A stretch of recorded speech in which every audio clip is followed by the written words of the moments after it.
Hold on, that's the recording, and I need to put us on Facebook. Do you know what? My little brain forgot what I was doing for a minute there. No problem. Just give us a shout when you're ready. Yeah, we're ready in about 1 minute. It just takes a sec to Okay, nearly there. Yeah, the whole point of doing it is to put it out there so people can see it now, and then we'll get it out on the radio feed tomorrow. Right, we are now going live.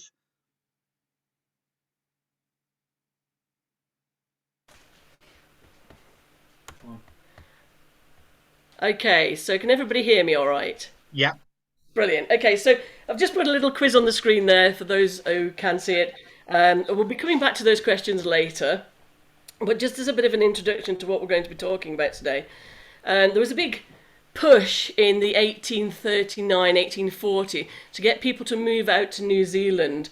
This is an advert that was in Axmouth, actually, that you can see on your screens at the moment, where they're actively looking for labourers to go out to New Zealand, and the New Zealand company would pay their passage. As you can see, it says free passage.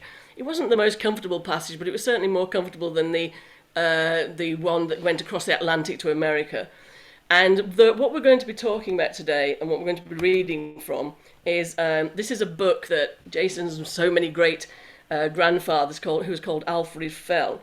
And he wrote a day-to-day diary of his journey from London to New Zealand. Now, there's a lot of it. It's like wind now southwest saw a porpoise sort of thing.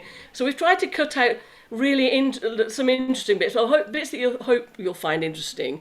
But also, he was quite a musical chap, and he mentions certain songs as he's going along. So we've been researching these songs, and sometimes he literally puts one line, and we've had to Google and then try and find what would be right for the date. So we've got some quite traditional songs, which is quite challenging for us, because we don't usually sing early 18th century songs in the style that they would have been sang. So anyway, without much further ado, Jason's going to read a foreword, and then we're going to do some songs that are appropriate to either ones that were directly referenced or ones that are of the time and they would have known. And then we're also going to do some more modern things. Our children are here at the moment, and hopefully a little bit later on they're going to do some more modern things as well. So I'm going to mute myself now, and Jason's going to unmute himself. Hello. hello. Right, this is, I'm going to read from this very book, from the very brilliant book you see before me. This is Alfred Fell, my great, three greats grandfather. Alfred Fell, the writer. Well, you said 4 words. Yeah. Oh, all right, I'll read the whole lot. Okay, Alfred Fell, the writer of this diary, was born at York in July 1817. On the death of his parents, he was brought up by his uncle, Dr. Little of Howden, Yorkshire, the author of Nesbit's Menstruation. Sorry, I'll read that probably.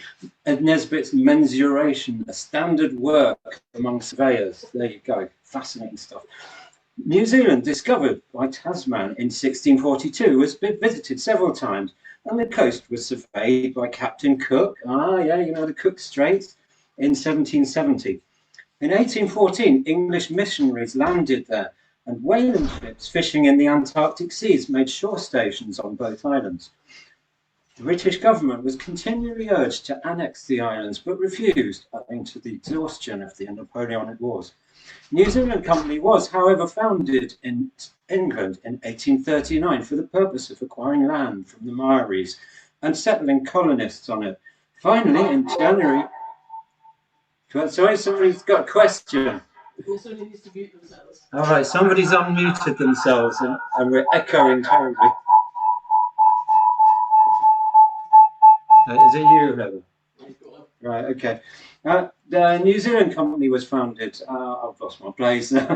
Captain Hobson was sent by the British government from Australia to hoist the British flag and annex the islands, thus anticipating the French, who landed and hoisted their flag at Ankara.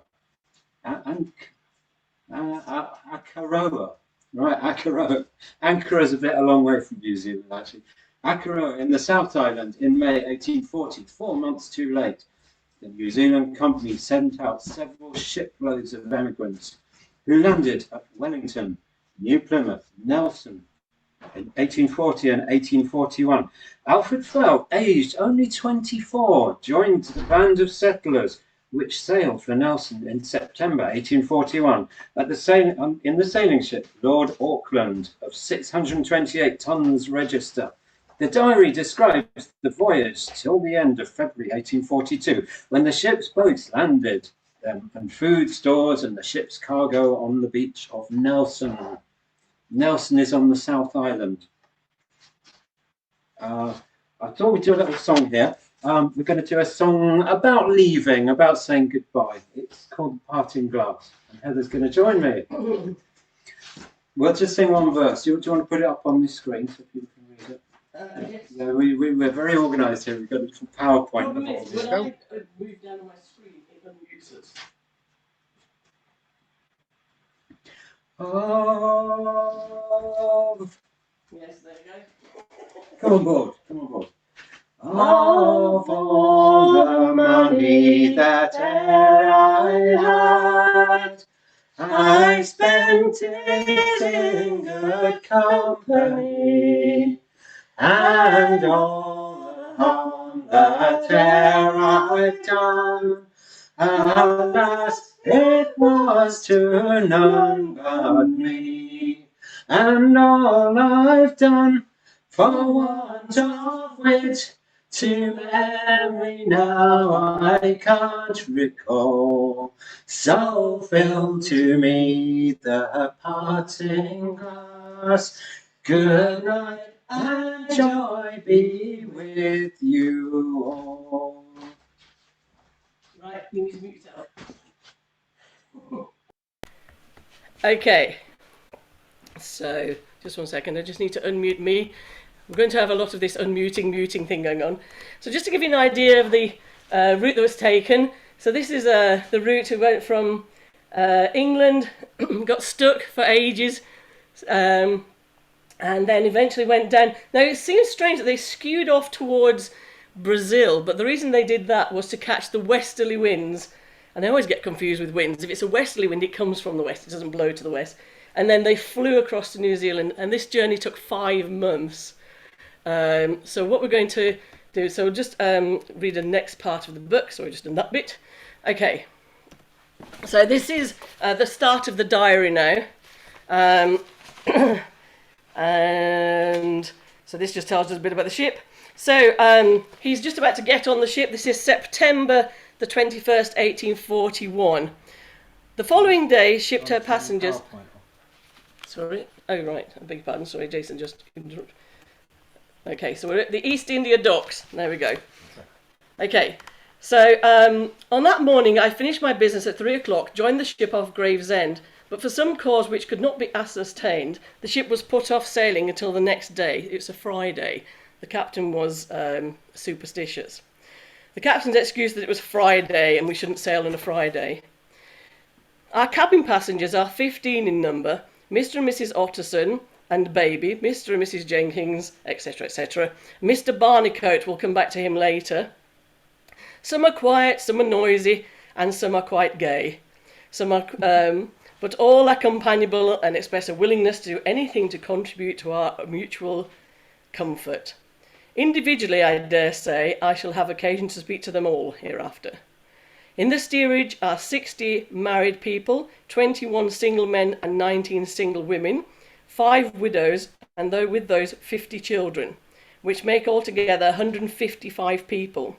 The crew consists of captain, 3 mates, 26 able seamen, with 4 boys, a carpenter, a butcher, a black cook, a surgeon and his assistant, a steward and 3 under him. Then we have a proportionate quantity of sheep, pigs, geese, ducks, and fowls. It must have stank. It was awful. To last us the voyage. It would be perfectly useless for me to attempt to describe the scene of utter confusion on board this morning. Those who have never seen an emigrant ship like this present just a starting a long voyage can have no idea of the noise uproar on deck and below. The women crying, the children screaming and running and playing, the men running about and almost knocking each other over, all of us diving away in the range of our berths, carpenters hammering, the noise of all the pigs, sheep and poultry, the horrible shouting to a strange ear of all the sailors, the number of boats alongside trying to sell us things. There's always somebody trying to make a buck, isn't there? And generally a hubbub. The luggage tumbling about on the deck, the multiplicity of ropes and spars all together forming a scene of confusion, enough to drive one wild. Gradually, however, the living part of it subsides, and by 10 o'clock the captain, 2 cabin passengers, and the writer, that's him himself, were all that remained on deck. I must say I went to bed on this first night with a feeling of loneliness and something in regard to the step I have taken I had never felt before. It was not regret, I'm sure it would not be, but in spite of every effort of bygone days would crowd themselves in on my mind, and before I went to sleep every scene, both of happiness and regret, were in my mind. Then he wakes up the next morning. Saturday, September the 25th, 1841. I awoke this morning to the most strange noise at 4 o'clock. 4 o'clock in the morning! I could not tell what the world to make of it. I dressed myself as soon as possible and went on deck. It was the weighing of the anchor, and the noise was a huge capstan being on that occasion, in which was placed a dozen bars with men turning it round and round, singing all the time a strange wild ditty, of which I could make nothing more than it was about Nancy O and cheerily men, cheerily O. Not very musical, and yet not very unpleasant withal. Now, this is one of the tunes that we researched and found out. So, I'll just put the words up for you over here. And Jason's recorded this. I'll let him tell you about it. We're all on the ship together, right? All together, hi-yo, cheery man. All for good weather, hi-yo, cheery man. She's light as a feather, hi-yo, cheery man. Oh, holy-yo, cheery man. To the cat's head, hi-yo, cheery man. We'll raise the dead, hi-yo, cheery man. She's heavy as... Oh, I don't know, sorry, I beg your pardon.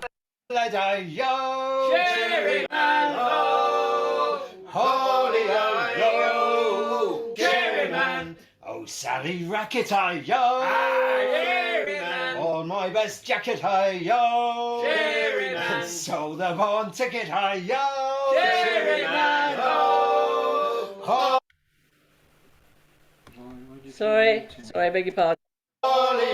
holy-yo, cheery man. We'll haul again, hi-yo, cheery man. With might and main, hi-yo, cheery man. I have more chain, hi-yo, cheery man. Oh, holy-yo, cheery man. Chain stopper bring, hi-yo, cheery man. Pass through the ring, hi-yo, cheery man. Oh, haul and sing, hi-yo, cheery man. Oh, holy-yo, cheery man. Oh, Kitty Carson, hi-yo, cheery man. Jilted the parson, hi-yo, cheery man. Married a parson, hi-yo, cheery man. Oh, holy-yo, cheery man. Oh, Betty Baker, hi-yo, cheery man. Lived in Longacre, hi-yo, cheery man. Married a Quaker, hi-yo, cheery man. Oh,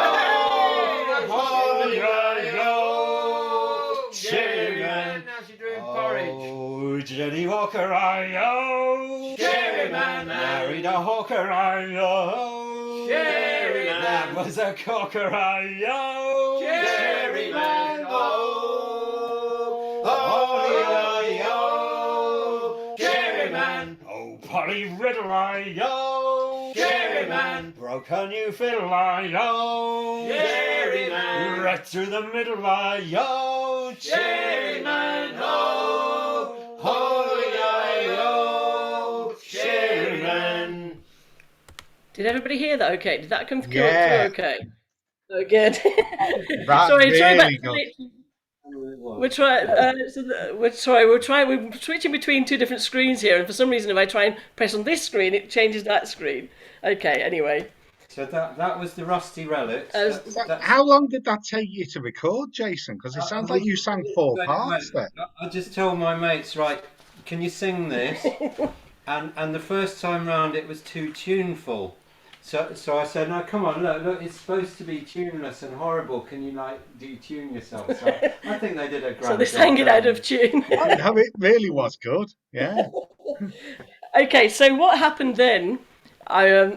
Is that for the next 2 weeks they tried to leave England and they kept setting off and getting blown back to England. They're setting off again and blown back until they ended up at Falmouth, and they eventually catch a good wind. Now they say at noon a pilot boat came to guide us into Falmouth, wanting us to pull in there for safety. The captain seemed irresolute, and I thought half inclined to do so, but he was afraid of losing his crew. Now I thought that press ganging had finished by then, but obviously I think it had, but I think they paid them in advance. So if they pulled into port, they just used to run off because they already got the money. So they didn't pull into port. He was determined to remain in the channel till a favourable breeze sprung up, much of course to our chagrin. Eventually a gentle breeze blew up, and we could continue on our way. Friday, October the 10th, last night towards the middle of the watch it became boisterous, but the wind is fair, and this morning we're 60 miles from land. We continued all day and left old England behind. Okay, now I'm going to do another song for you, which is, so that's the first part. That took them 2 weeks to get that far. So to get from Gravesend round to Falmouth. And we're going to do Haul Away for Rosie, which I hope you all know. Are we going to do it on this mic or that mic? I don't mind. We can do it on this one if you want. Yeah. Okay, so do you want to...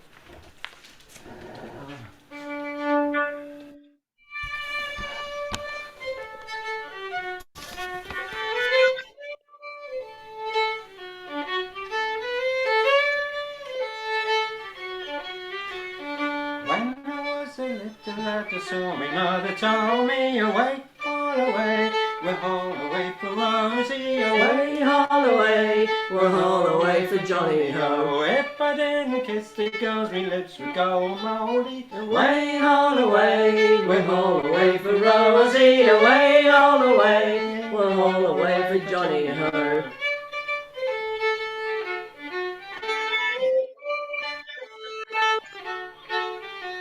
I sailed the seas for 7 years, not knowing what I was missing. Away, haul away, we'll haul away for Rosie. Away, haul away, we'll haul away for Johnny O. Then I trimmed my sails before the gales and started a kissing. Away, haul away, we'll haul away for Rosie. Away, haul away, we'll haul away for Johnny Ho.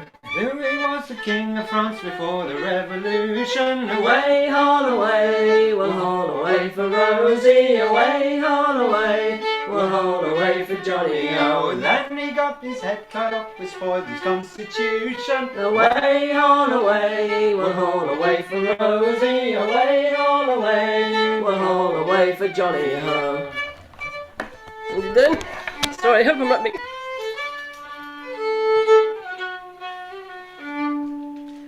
Hope you can hear all that okay. Yeah. Sorry, I couldn't actually read the You can't verses read. too far Didn't have his away. glasses on, so he's... I'm trying to say not that bit, but never No. mind. You It's see, a bit. They didn't all wear glasses in 1841. They couldn't all afford them. So. Okay, so now they continue on the way. Now Jason's laughing at this map earlier, but this is because they went to the Bay of Biscay. And I don't know if you've ever heard of the Bay of Biscay. I hadn't before I'd done all this. I'm not a sailor at The all. navigator wasn't drunk. But basically, as we lay all that day in the Bay of Biscay, it's been a most wretched day. The vessel has been rolling about most awfully. We'd set forward, we'd be pushed back, we'd be pushed in circles. With the head sea and the wind quite against us, it could not service either below or above. The dinner presented a strange scene.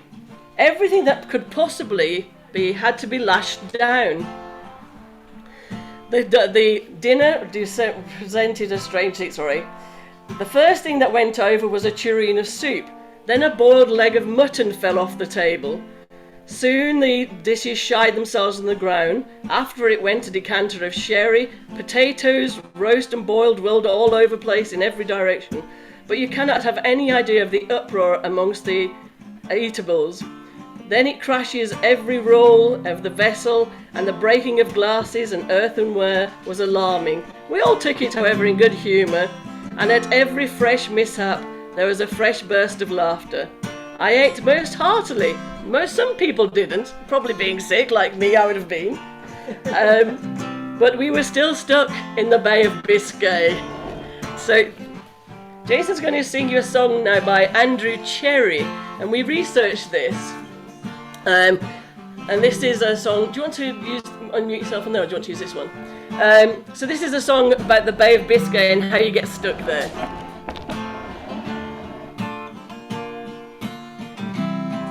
Now what the dreadful thunder, the rain again showered. The clouds were rent asunder by lightning's vivid powers. The night was drear and dark. Our poor devoted bar, till next day there she lay in the Bay of Biscay. Now dashed against the billow, our opening timbers creak. Each fears a watery pillow, none stop the dreadful leak. To cling to slippery shrouds, each breathless seaman crowds, as she lay till that day in the Bay of Biscay. At length the wish for morrow broke free the lazy sky. Absorbed in silent sorrow, each heaved a bitter sigh.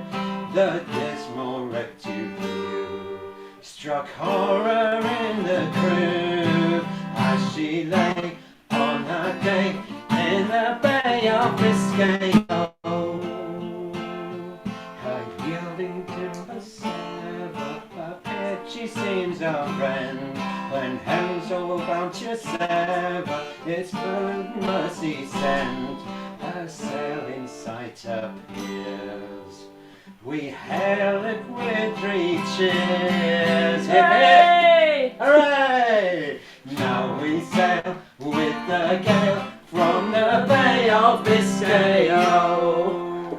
Do you want to tell them about the waves tipped with moonlight? Oh, well, that's in the next bit, isn't it? That's in there. That's Yeah, lovely. I sorry. love this thread. I can't wait.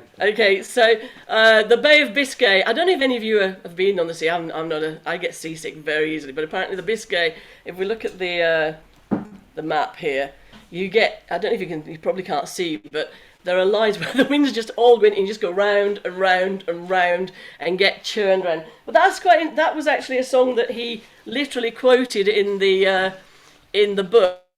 You read it, yeah. Yeah, it's been quite nice to find some of these songs that were actually of the book.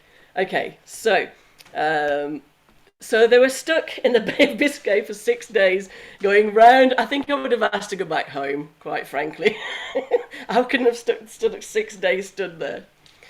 But I'm going to read. You can read the next bit. So can you read up to there, please? And then we got song. Yes. So do you want to sit down and read it, or do you want to stand No, up? stand up and read it. I need to keep turning this. Sorry if I keep turning this around. Last night, Saturday, 16th of October. Yeah, whatever. Okay, last night the joyful news came that the wind had gone round to the northwest, and that we should soon bid adieu to the bay. But this morning there was very little of it, and of course have made little progress. A flock of birds seem to be following us this morning. They're stormy petrel, or Mother Carey's chickens. They will not come near enough for us to shoot. As usual, the evening we had a merry evening in the cuddy, drinking sweethearts and wives, absent friends, etc. The standing toast that pleased the most was the wind that blows, the ship that goes, and the lass that loves the sailor. Put it up on the screen. All right. Okay. Sorry. I'm so sorry about having to keep turning the screen. We were going to do it with two computers, but it's just more. So the interesting thing about the Royal Navy, if any of you are sailors, I'm sure you know this, is that they have a toast for every day of the week. Now this has been changed. This is the old-fashioned one. I will explain. So on a Monday, they toast the ships at sea. On a Tuesday, they taste the men. Toast, not taste. On a Wednesday, they taste themselves because no one else will concern themselves. On a Thursday, a bloody war and a quick promotion. And on a Friday, it's gone on twice. And on a Friday, a willing soul and a sea room. On a Saturday, sweethearts and wives. And that's the bit that's been changed because the Royal Navy now recognise that there are lots of ladies and other people in the thing. So that's been changed to our families. But in this time, 1841, it was sweethearts and wives, and the return was that may they never meet is what the sailors would shout once he toasted that. And this, an interesting thing that I found out about the Royal Navy toasting is that they're the only people that are allowed to toast the royalty sitting down. And the reason they're allowed to toast sitting down is because Charles I was on a boat and they all stood up and everybody banged their heads. So they're allowed to sit down because of the distance between the decks. But this very last one here, the standing toast that pleased the most, is actually a song. Now, I'll tell you a little bit. There was a question earlier. Who do you think was the first pop star to sell signed merchandise at gigs? Oh, yeah. Now, I don't know if anybody has had a guess at this. If you want to unmute yourselves and have a guess. Anybody have a guess? Andrew, It'll go be a on. Kiwi, hasn't I it? have no idea. Elvis? Nope, we're going 100 years before then. 150 years. So, It's not me then, because I remember going to a Cliff Richard's concert at the Empire when I was about 5, and he got signed merchandise at the stage door afterwards. well, this gentleman here, could everybody mute themselves, please, because it feeds back. This is Charles Dibdin. I'd never heard of this guy before in my life, but Charles Dibdin was the most popular musician in England for about 50 years. Never heard of him. I don't know about you guys. You may have done. You may be much more educated. If you watch Last Night at the Proms, they always do one of his. It's the one where they all pretend to cry. But Charles Dibdin was one of 18 children. And his mother had him when she was 50. I would have hated her. And his dad was just like working class silversmith. But he was an amazing musician, quite a genius really, and just totally forgotten. And the Gilbert and Sullivan took took a lot of their inspiration from this guy, and he was really canny about making money. And whenever he went to do a gig or a show, he would take merchandise and sign it and sell it. And it's the first pop star, because that's what a pop star is, a popular musician, who had signed merchandise. Never heard of him before today. So the other thing is that Charles Dibdin was a poet. So we're going to do this song, and I'm going to sing it, and it is very uncomfortable because I'm going to have to sing it in the 19th century style, which is not how I sing. So we're going to do this song now for what you're about to receive. Sorry about this. Okay. Yeah. Just to let you know, we only learnt this on Friday. I've produced like an accompaniment on the piano and things, and we've practiced it about 10 times. So if it sinks, it sinks. You know. Thanks. Should we do it on this camera? This one. Just want to check I've got the right. Yeah. You're sounding fine at the moment, Heather. Okay, thank. Don't speak too soon. You haven't heard. I'll tell you so I don't have to look at myself. You have got original sound.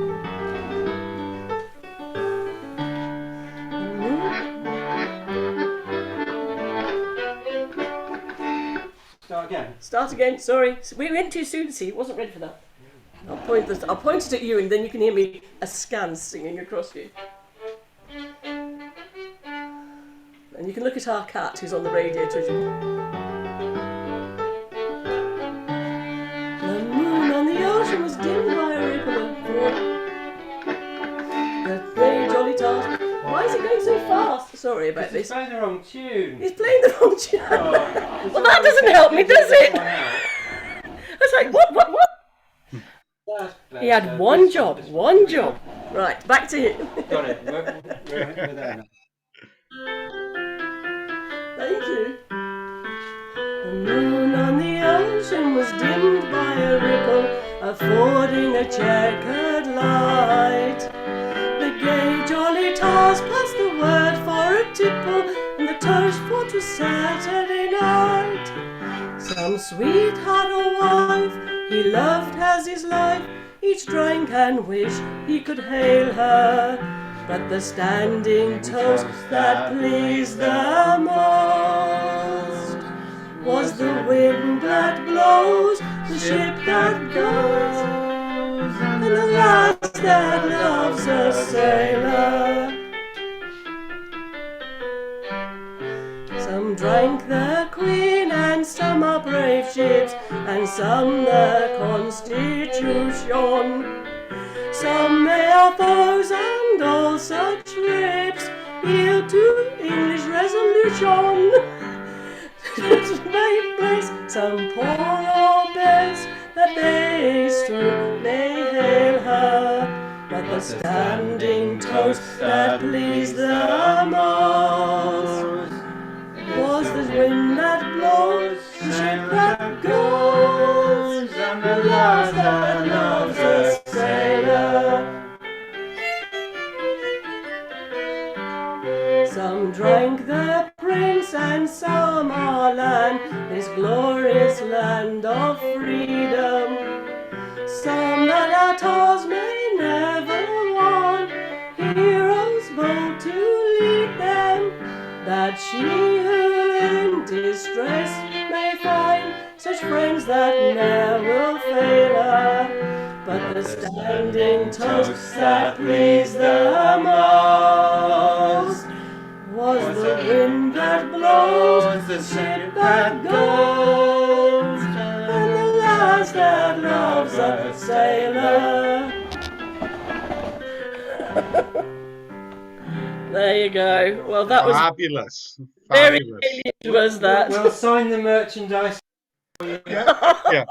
Heather, just stop the PowerPoint for a minute, just so we can have a Yeah, very no quick problem. a quick let everybody say something for a minute. Yeah, absolutely. My other so- friend, also called Heather's, just joined us as well.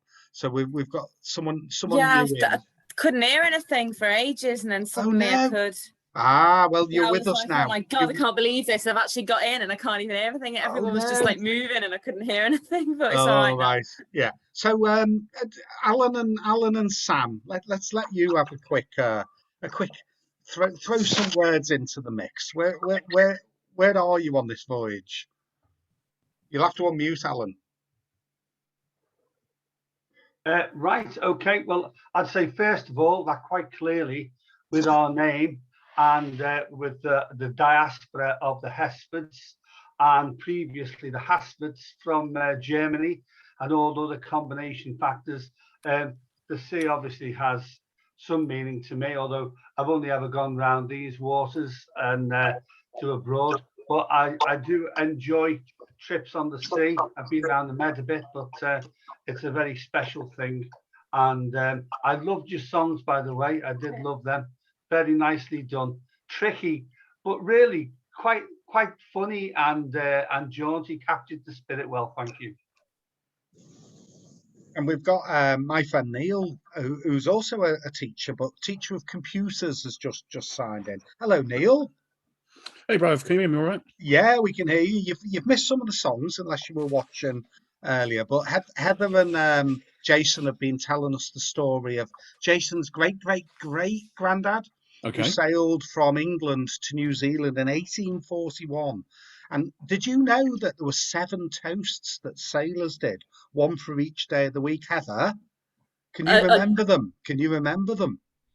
Without looking, I can move the slide back. Go back for the slide. Go back for the slide. Yeah, yeah. It's on there twice. So Yeah. Monday, if you start the first Friday, it says Monday, our ships. This has been modernised. It's a bit sexist, isn't it? So the things that are in brackets is what the reply is. So they would say, "We'll toast ourselves," and then everybody would shout back, "As no one else is concerned about us." And the sweethearts and wives, and then the repeating people would shout, "May they never meet." So these I like are that one. so these are the toasts that they would do.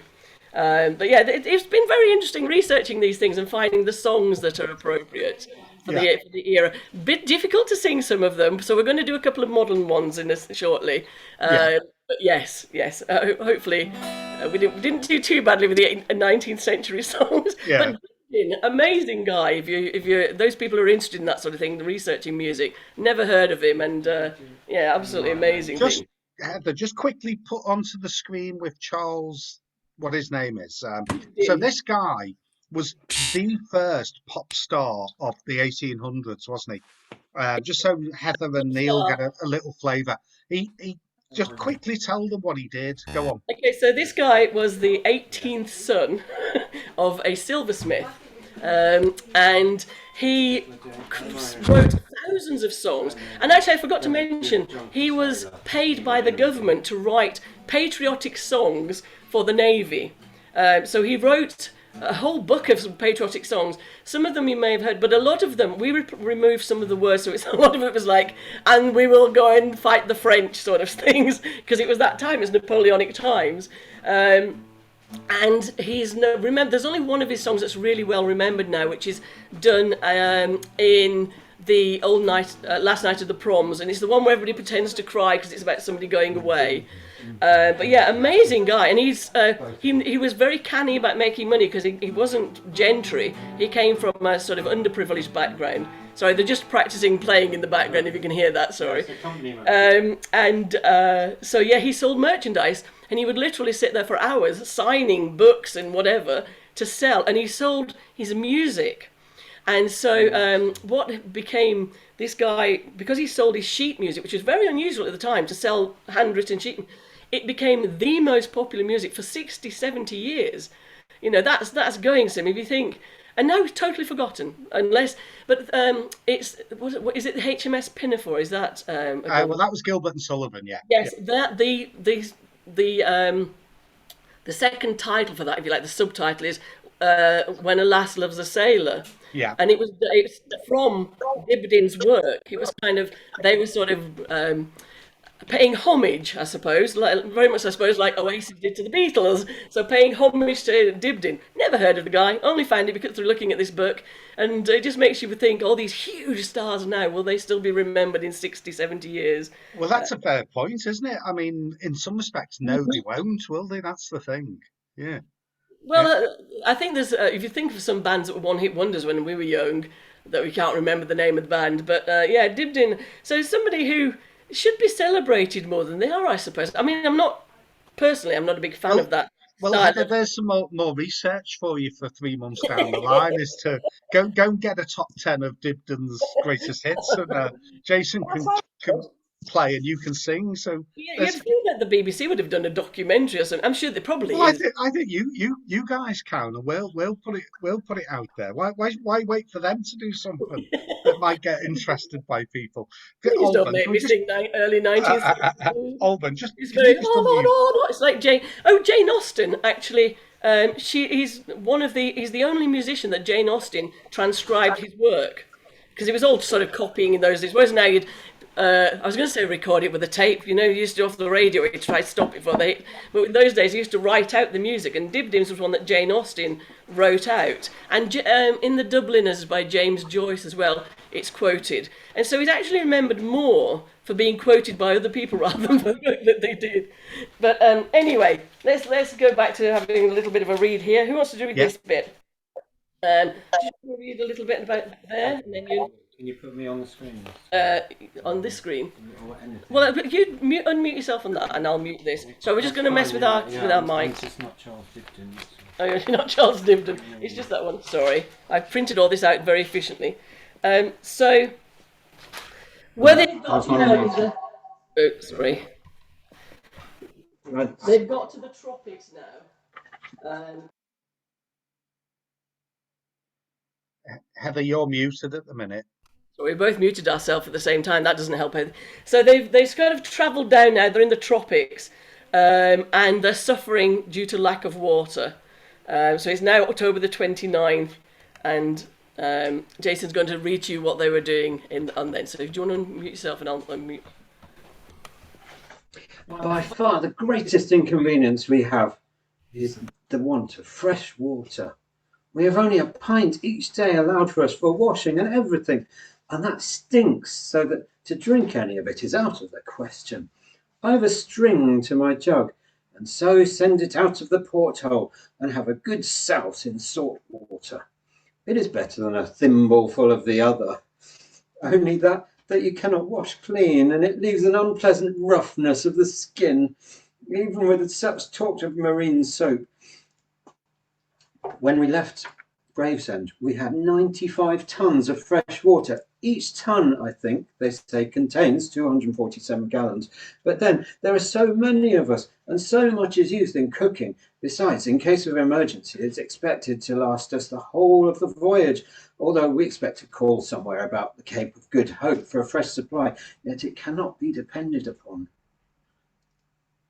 I'll keep going. Right, this morning, November the 1st, the heat was awful, and several of our passengers suffered much from it. Towards noon, we passed the Cape Verde Islands, leaving them on our starboard side, but at too great a distance to see them.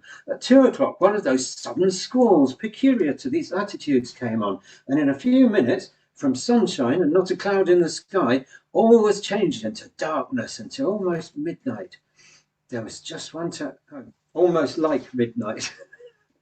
Right, there was just time to get all the people below and haul down the studsails, royals and skysails, and to reef the topsails for fear of them being carried away. It was but the work of a few minutes, and I never could have supposed that those few minutes could have provoked such a metamorphosis in the appearance of everything. I had a fancy to see it, as well as to get a duck in, a rather favourite amusement of mine. So, with a pair of dirty trousers, light jacket and slippers on, nothing else, I went on the poop. It was a most exciting scene as we neared the squall. The vessel came on our beams, the angry waves tossing high and white foam being disturbed from their quiet. All was ready, and every man stood at his rope for the next order. The captain shouting in a voice of thunder, meet her, not a hair from her course, or I'll stop your..." End of the sheet. Quickly. I'm gripped by this story. Well, I'll stop your grog for a month. To the men at the wheel, another order, and some of them are clambering up to the very topmast. So it came, and such a rain, you can form no idea of it in England. I had to hold fast by the ropes, or it would have knocked me down. However, I had a capital shower bath. He's always saying capital, this is his favourite adjective. Capital shower bath, and it was most agreeable. And a very amusing part of the affair was to see the people's attempt to catch water. All sorts of vessels were brought into requisition. Every exertion was made by everybody to get a little bit of the valuable liquid, for the ship's water stinks shockingly. It passed over in a few minutes, and the sun broke out again in a quarter of an hour, and it was just the same as it had been. What he mentioned somewhere else in the book, but what happens is every single pot, pan, jug, barrel, everywhere was put out on the deck, and the deck was just covered in pots to catch as much rainwater as they can. What a lovely sight that must have been. Right, introduce Elizabeth. This is Elizabeth. This is flashing on and off of the camera. yeah, it happens. Yeah. That's great. No, it's quite cool. If I go like this, you don't disappear from view. And no, it's right. You come back on because I kind of disappear every time I struggle. We kind of both disappear, really. Something like that. Okay, we're going to play. We're going to play our Irish reel here. It's not really anything to do with the sea, but it's good fun anyway. 1, 2, 3, 4.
E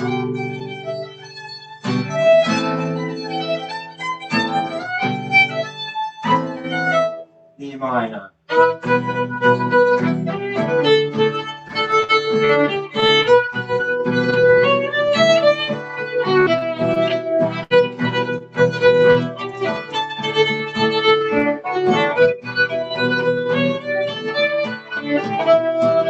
What shall we do with a drunken sailor? What shall we do with a drunken sailor? What shall we do with a drunken sailor? Hooray in the morning, hooray, up she rises, hooray, up she rises, hooray, up she rises, early in the morning.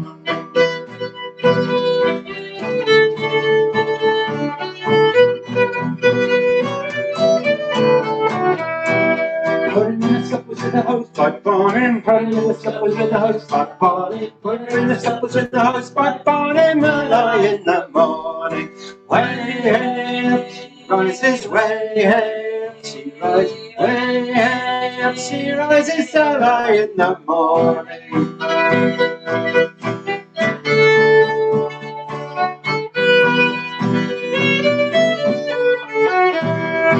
Shave his belly with a rusty razor, shave his belly with a rusty razor, shave his belly with a rusty razor, early in the morning. Way hey, up she rises, way hey, up she rises, way hey, up she rises, early in the morning.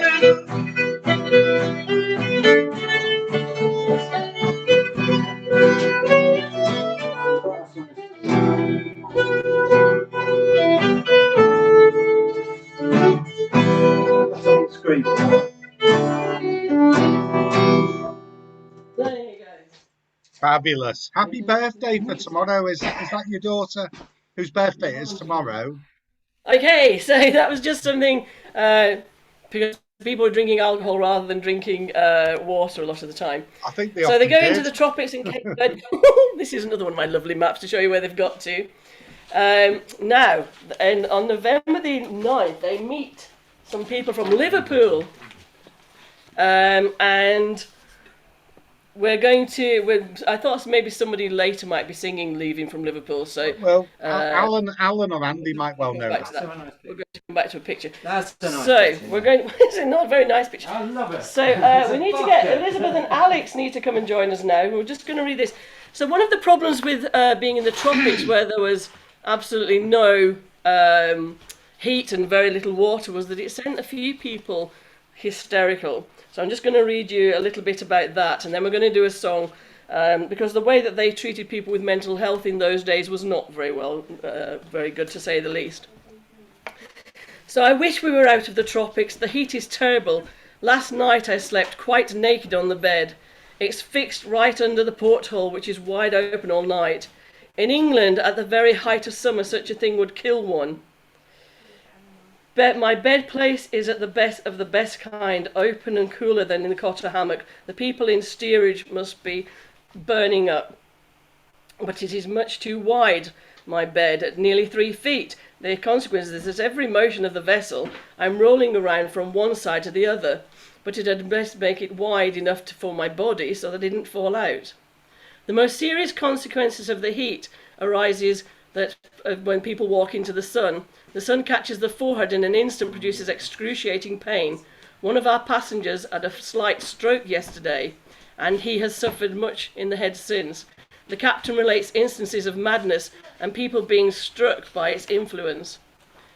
This is the next day. Nothing of occurrence worth until this evening, when we had a regular row. There is a young woman on board amongst the single emigrants with the name of Harper, who is subject to hysterics. She is courted by a young man, obviously not in the same part. And I understand on arrival in New Zealand they're going to be married. Well, just at the conclusion of our Saturday night's merrymaking, at about 11 o'clock, during the singing of God Save the Queen, she began screaming awfully. The doctor left us immediately and went to her assistance. In a few moments, the most horrible shouts came from below. The captain and all of the rest of the crew flew to the spot. On looking down the hatch, there was a baffling scene. Sailors, emigrants, men and women, some of them in night clothes, all fighting and shouting, cursing, swearing, and hitting each other in a general melee. A confused crowd too had gathered upon the quarterdeck. Officers shouted to the captain, "Do your duty! Clear the decks! Forward before the mast, every soul, you sailors, and emigrants and all." And the quarterdeck was cleared in an instant except for ourselves. He then threw himself down among the mass of people, hitting and clearing them before him. Soon someone, the little order was restored, and we began to know the cause of it. It seems that the doctor, in trying to stop the woman being hysterical, did something to the girl that the man, her boyfriend, her fiancé, did not approve of. So he flew at the doctor like a tiger. Some defended the doctor, some defended the contrary, and thus an affair began which may have been attended by the most fearful consequences, as the crew were evidently inclined to take part in the most rebellious emigrants, and a mutiny may unfold. Happily, however, by firmness it was suppressed. The girl kept up the game of screaming and screaming and screaming, and soon after another began to imitate her. Now this is where they were not very nice to the people. But by the gentle persuasion of a couple of buckets of water, she was soon brought to her senses. How long the other girl carried on screaming, I don't know. But at 2 o'clock I went to sleep, and she was screaming then. So obviously when they're under such pressure of the heat, it can drive them a little bit insane. So what we're going to do now, this is going to be a bit of a family affair here, and I need to find where I've put my whistle, which I've lost. We're going to sing to you a song called Little Talks, which you may have heard of. It's a modern song, and we're going to sing that one. We've changed the words ever so slightly to fit in with this, but it's about people feeling loss and mental health problems. What have you lost? Sorry, just 1 second. We're just getting ourselves sorted, and I need to find my pipe.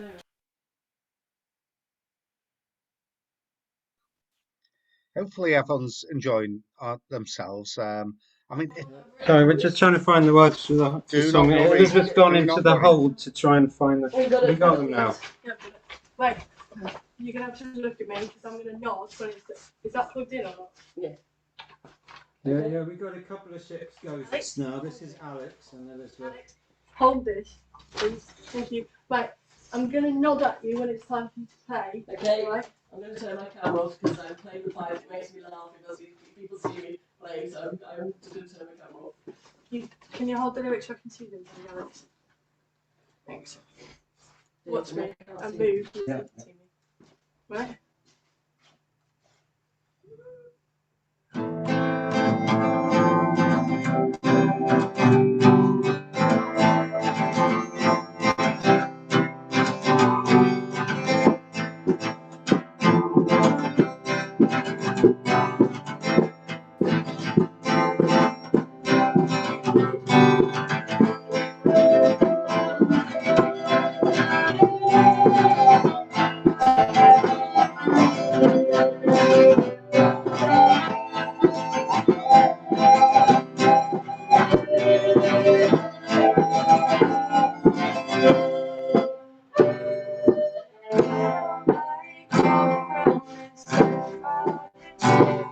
So I know what to do, I did.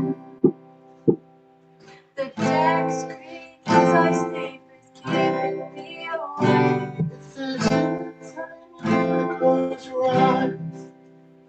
Some days I can't even dress myself. It's In this way, so the truth may vary this.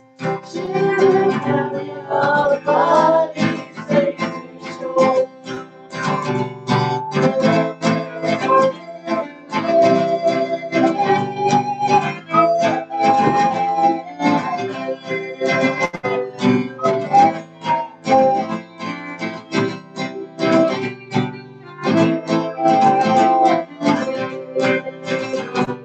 There's a voice in my head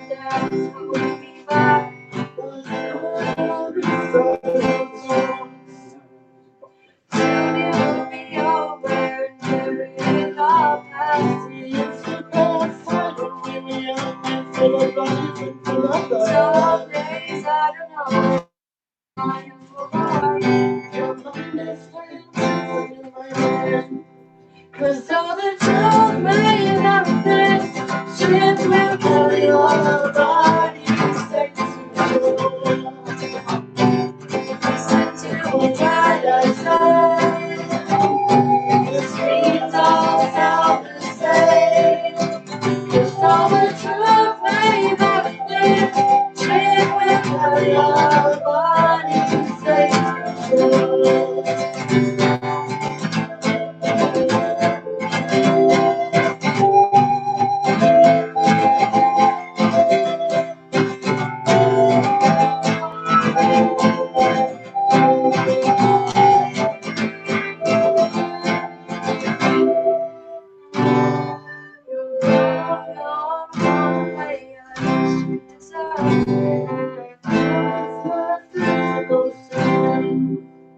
Now we've gone on about there's nothing we can do.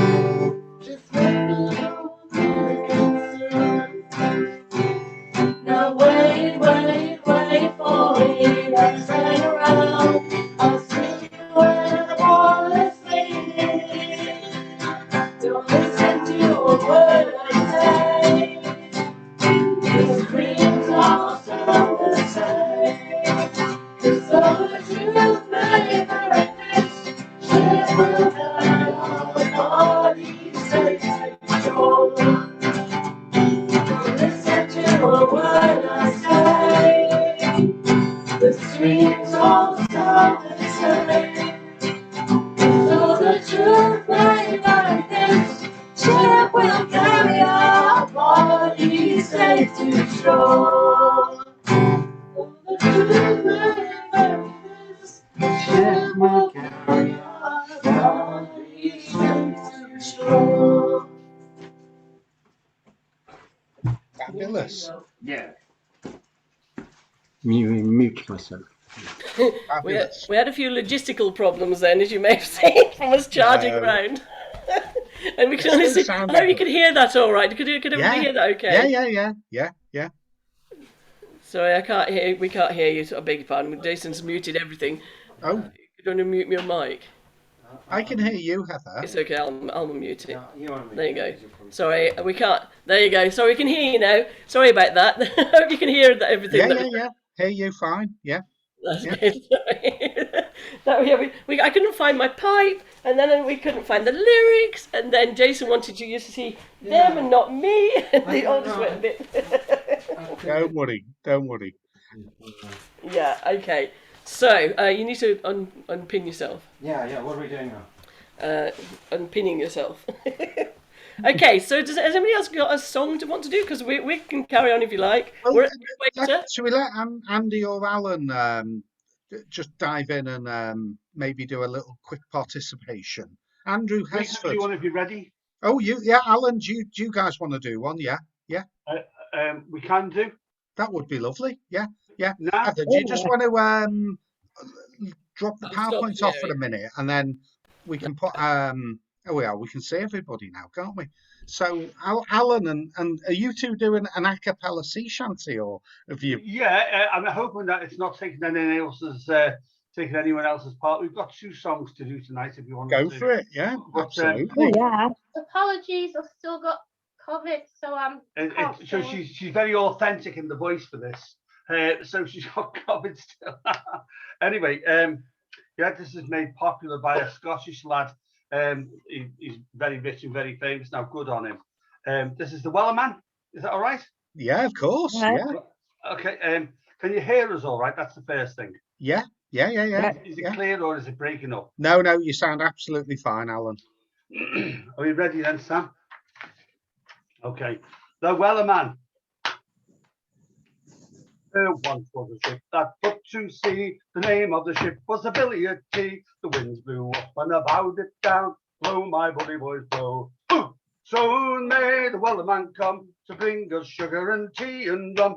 One day when the tonguing is done, we'll take our leaves and go. She'd not been 2 weeks from shore when down on a right whale bore. The captain called all hands and swore he'd take that whale in tow. Soon may the weatherman come to bring us sugar and tea and rum. One day when the tonguing is done, we'll take our leaves and go. Before the boat had hit the water, the whale's tail came up and caught her. All hands to the side, harpooned and caught her, which she dived down below. Soon may the wellerman come to bring us sugar and tea and rum. One day when the tonguing is done, we'll take our leave and go. No line was cut, no whale was freed. The captain's mind was not of greed, and he belonged to the whaleman's creed. She took that ship in tow. Soon may the wellerman come to bring us sugar and tea and rum. One day when the tonguing is done, we'll take our leave and go. For 40 days or even more, the line went slack and light once more. All boats were lost, then only 4, but still that whale did go. Soon may the wellerman come to bring us sugar and tea and rum. One day when the tonguing is done, we'll take our leave and go. As far as I've heard, the fight's still on. The line's not cut and the whale's not gone. The wellerman makes his regular call to encourage the captain to and all. May the wellerman come to bring us sugar and tea and rum. One day when the tonguing is done, we'll take our leave and go.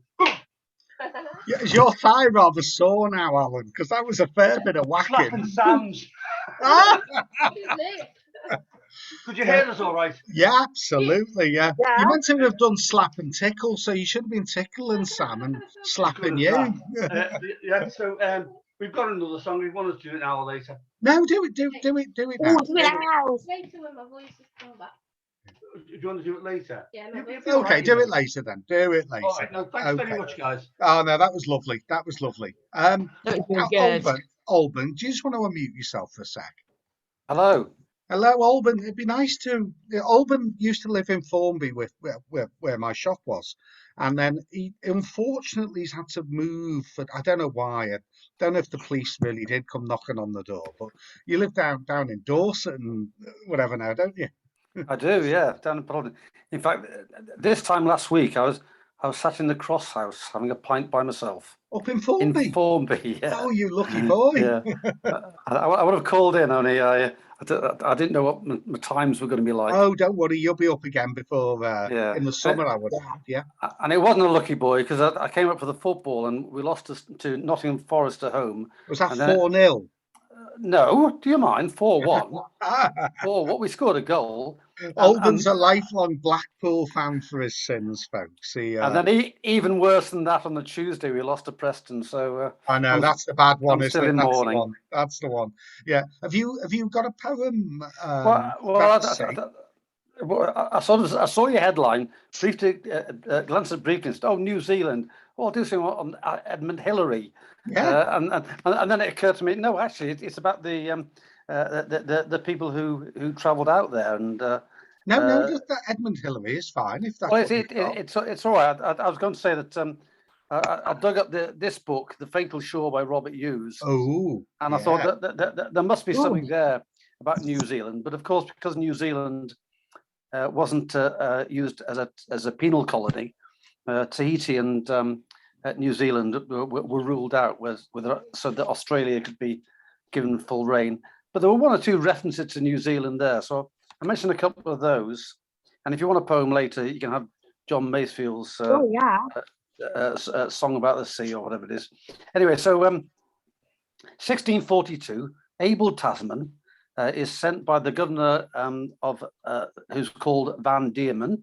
He's the governor of the Dutch East India Company to find the southern continent because they're after spices and gold.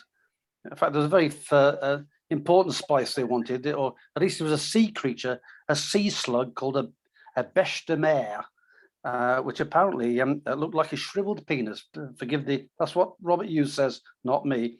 And it was sold to the Chinese as an aphrodisiac. But he went past Tasmania, claimed it for the Dutch East India Company, and then carried on going and found New Zealand. And then, of course, Cook went out ostensibly to record the transit of Venus, and 1768, and again was looking for Australia, missed it, and found New Zealand instead, and went all the way around it and mapped it all, 2,400 miles worth of it.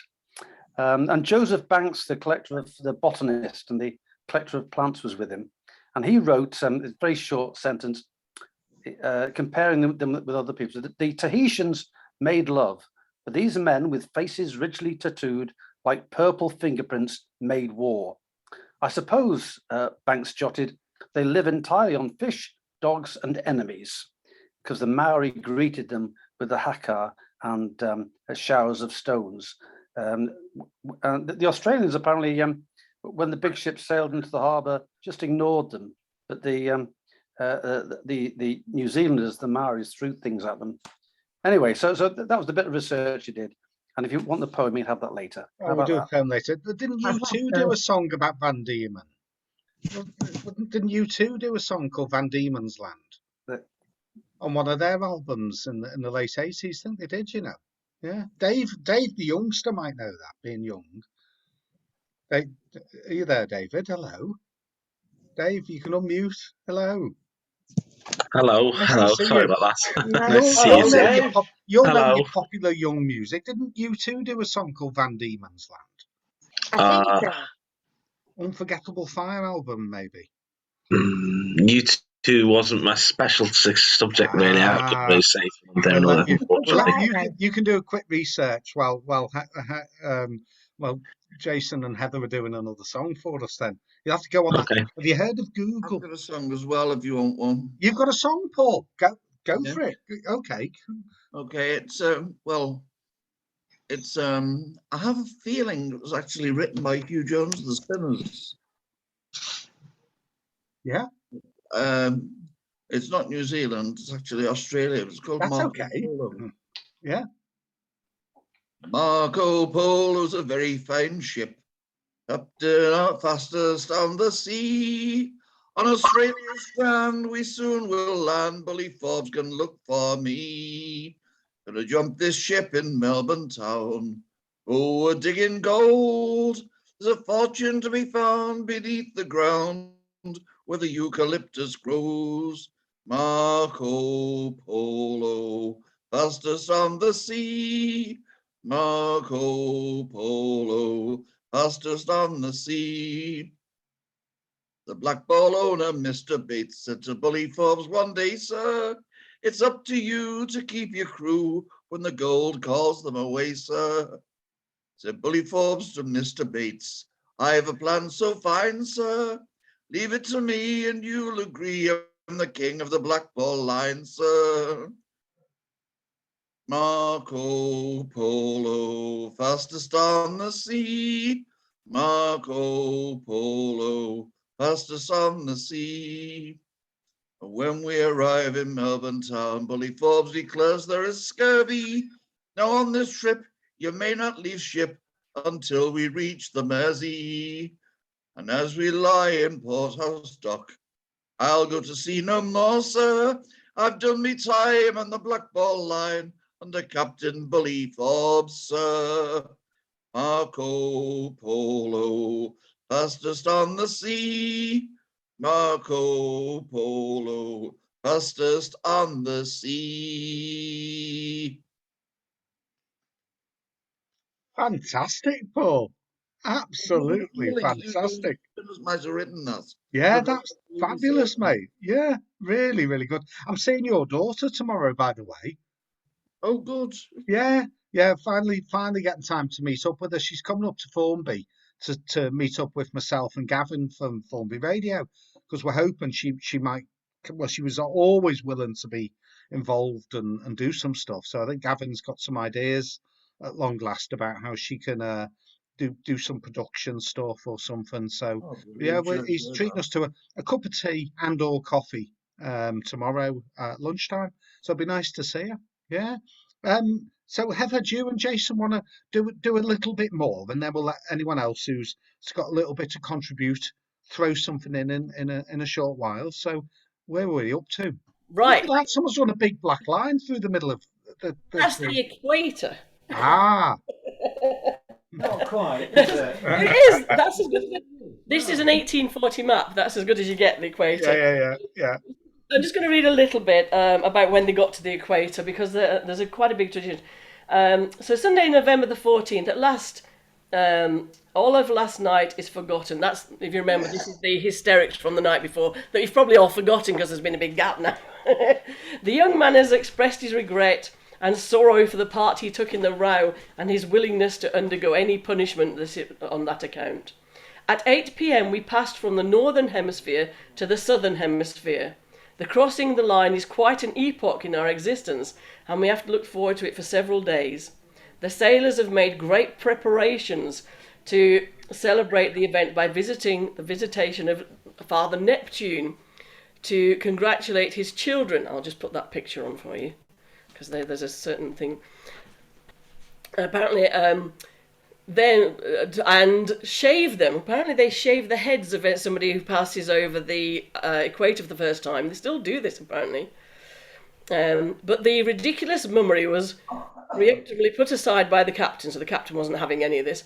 The weather has been very changeable all day, sometimes fine and then sometimes heavy squalls. A shark was seen hovering around across the bows, but we couldn't catch it. I'm guessing they wanted to eat it.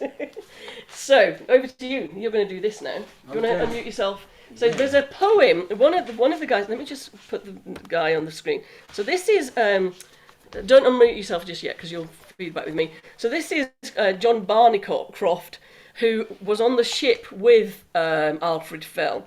And he was an artist, and you can, I don't know if you can see this very clearly, but this is two pictures that he drew, and one of them is of Alfred Fell himself. So this guy, I hope you can all see it on the screen. This one on the left, the very first one with the hat that's similar to the one that Jason's wearing at the moment, that's Alfred Fell, the guy who wrote the book, and this was drawn on the ship.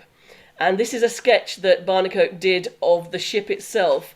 It's very faded because obviously it was done on a ship in pencil, but he was also a bit of a poet and became a politician. So Jason's going to do a poem that he wrote. So do you want to unmute yourself and I'll mute myself?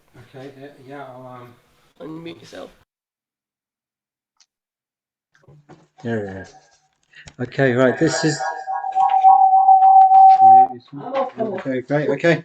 So yeah, this is a poem by John Barneycote, yes, the artist. It's so... yeah, so Heather mentioned, like with all the boat rocking, they have these lavish banquets in the officers' mess, and none of the food stays on the table in a rough sea. So many horrors of the mighty deep, when round the gallant bark rude tempests sweep, trembling I sing, O heavenly truth divine, with thy bright rays illuminate each line, assist me while in humble verse I show our sad and ever-varying forms of woe. The breakfast bell now tinkles through the gale, how few obey its call, those few, how pale. Cautious, some take their stations near the door, while some come reeling over the treacherous floor. See how the plates their proper bounds o'erleap, and rampant breakfast cups together skip. The mad potatoes soon the deck o'erstrew, the knives, the forks, the general trace renew. Beef, ham, mutton from their stations prance, and frantic biscuits round the table dance. Here streams of gravy take their savoury course, and chairs fall crashing to the restless force. Relentless, resistless force even. When all are summoned to the dining room, again in dance promiscuous dishes join, and the cloth flows with joyous streams of wine.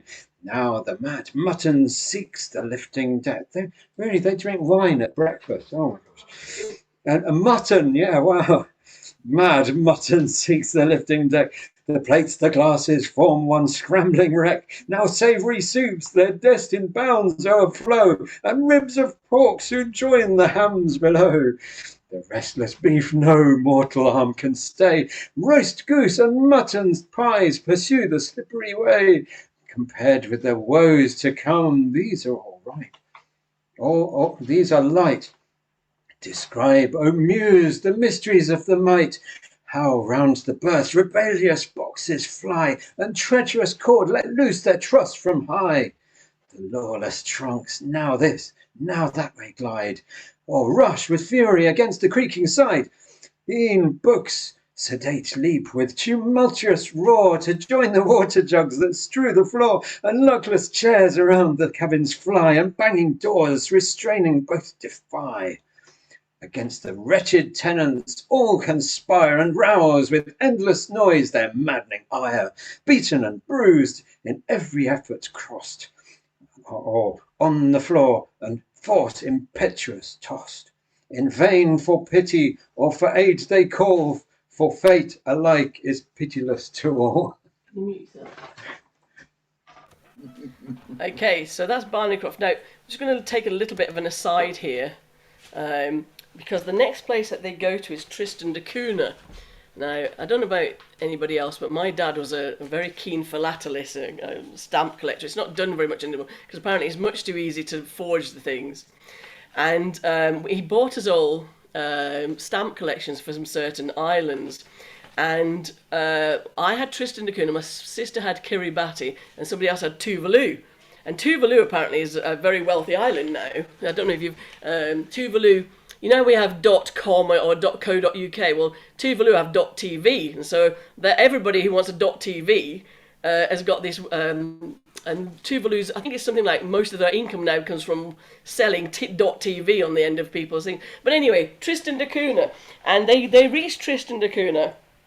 And he says, Tristan da Cunha is a rocky island 20 miles in circumference with a peak of immense height covered with perpetual snow. It's situated in a latitude 37 degrees 5 and longitude. I'm not going to attempt to read those. There are two small islands near it called Nightingale and Inaccessible, and both of them are uninhabited, as far away from any land. So it's the most remote island in the world, apparently. On this island in the middle of the South Pacific are about 90 people who subsist upon a few outward-bound Indian ships taking their pigs, and Mr. Glass, a Scotchman, is the governor, and father and grandfather of almost all his subjects. Now, what you've got on your screen here, I found in this, are some stamps about this Mr. Glass. Now, what he was, you'll see that it kind of tells a story of what happened. He was a soldier, and he was actually from Glasgow, and his name was Glasgow. And for some reason, when they went to join the army, probably because they were illiterate, I don't know, like my relatives were, they changed the name to Glass. And he was in Australia, and they went out to Tristan da Cunha. And he said, well, can I stay? So he stayed with on the island, and they left him with, I think there might have been a couple of native women.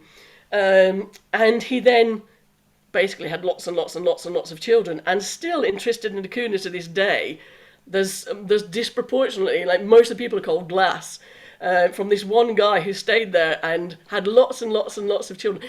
I think it was, which one of the islands is it that, it's not Tahiti, they went to another one, it might be, where it was the mutineers on the Bounty, they're all related to those, aren't they? I can't remember which one it is. Can anybody remember which one it was? Not sure. Pitcairn. Pitcairn. Yeah, the Pitcairn Islands. Oh, yeah. Right, okay. Yeah, so anyway, so this guy did that. But anyway, what we're going to go on to now, I'm going to just move down, sorry. They can't actually see your screen. Oh, Christmas. Okay, no, they can, I'm sure it's you that can't see my screen. Can everybody see my screen? Can you put Yeah, okay, so you can see December the 25th. So Jason's going to read to you now, if I can find it, just put it down, silly me. Here you go, Jason. Yeah. You want to do that one. So Alfred Fell actually wrote a song. So Jason's going to. You'll have to unmute yourself. He's going to read to you what happened. And he wrote it on Christmas Day. So we're now up to Christmas Day. So Jason's going to read to you a little bit and then sing the song for you. Is this good? This bit. Yeah. December the 25th, Christmas Day. At 13 weeks since we left Gravesend. Wind north-northwest. Yep. And going right before it at 10 knots and rolling and pitching very fast. At breakfast, the usual compliments of the season passed around, and while in the midst of it, a squall came on and a gloom pervaded everything. Afterwards, we had a hailstorm. All superfluous sail was taken in, and in a few minutes, weather cold, and at 11 o'clock, he talks about the weather a lot, doesn't he? Okay, we'll skip over the weather, right? Emigrants, the emigrants' crew were regaled with pork and plum pudding, very nice, and each mess had a bottle of port. And the children had nuts and raisins, all seemingly highly pleased, and gave loose to mirth in an uproarious manner. Oh, it was capital. And the only thing to mar the generous happiness was the stormy character of the day, blowing a perfect gale. In the cuddy, we had a capital dinner, yes, and not the roast beef of old England, but a goose formed a part of it, and a huge plum pudding, and we could keep nothing on the table for the rolling of the vessel. In the evening, we had a most agreeable merry meeting, in spite of the storm which raged without. And at the suggestion of some friends, I wrote a song for the occasion in honour of the ship, and sung it amidst general applause. It was encored, and they were kind enough to say that it possessed some kind of merit. I will therefore transcribe it for you, and you may judge for yourself. How nice that my great-great-great-grandfather wrote the song. We don't actually have the music for it, so I composed some music for it. Here we go. Well done. You can't actually hear what's coming out. You can't hear. Oh, the ship we sailed in here, to the ship was it bound through the waves so free, with a gallant crew and a pilot boat, I would drift to the top of the sea. Oh, what have we when the tempest blew, the thunder rolled, the waves ran fast, like that spirits we onward flew, and smiled at the wildest blast. And the ship we sailed in, cheers to the ship which he bound through the waves so free, with a gallant crew and a pilot boat, I would drift to the top of the sea.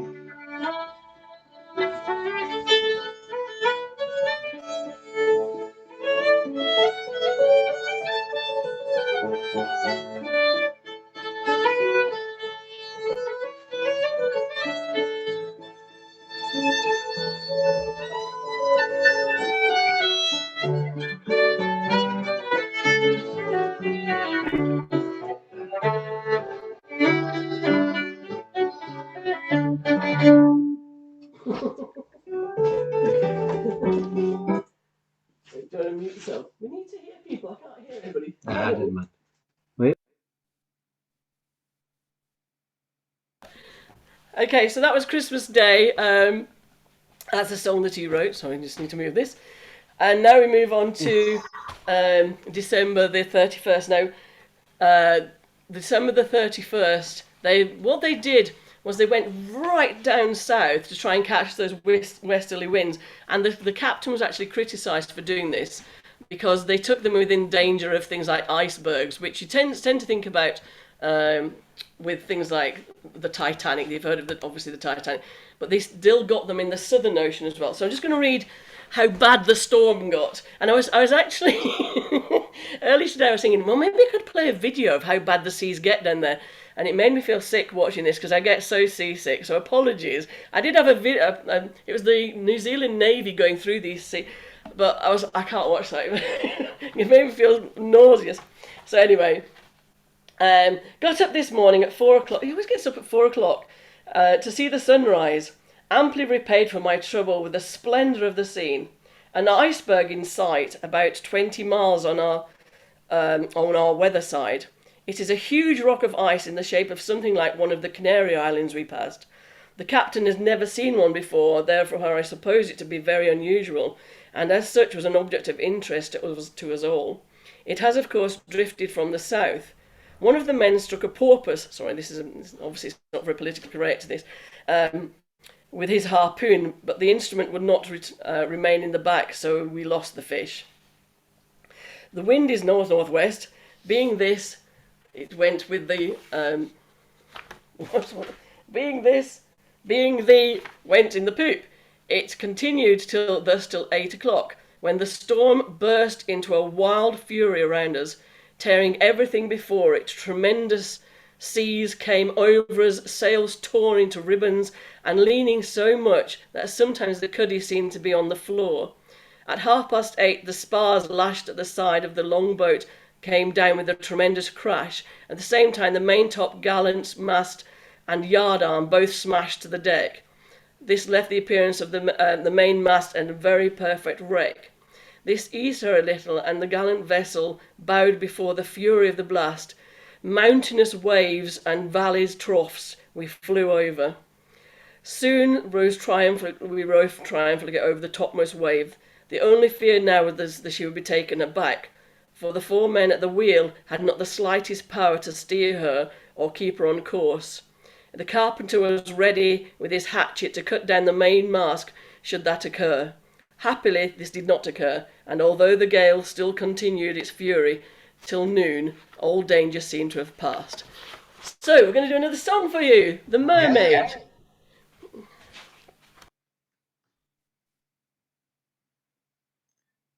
Jason will have to unmute, I think. There you go. Thank you. Sorry, I have a music. Sorry, that's my fault. There you go. I have a music stand here. Now you need to put the music, put the sound on. I've lost my fiddle. Put the sound on there so we can hear. You can't hear me? No, I can't. No. Oh, I got to turn sound up. Right, okay, yeah. Is that better? Okay. Yeah. You can't actually see my music stand, can you? They didn't have music stands on ships. They tend to fall over. So. I think I played this on the guitar, actually. Show it up. You might know this one. You can join in and sing along. It was fun.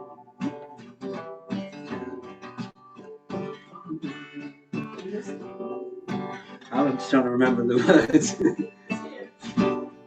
It was Friday morning, we set sail, and the ship went far from land, when the captain spied this little mermaid with a comb and a glass in her hand, and a comb and a glass in her hand, for the ocean waves to go. I'm singing totally the wrong melody.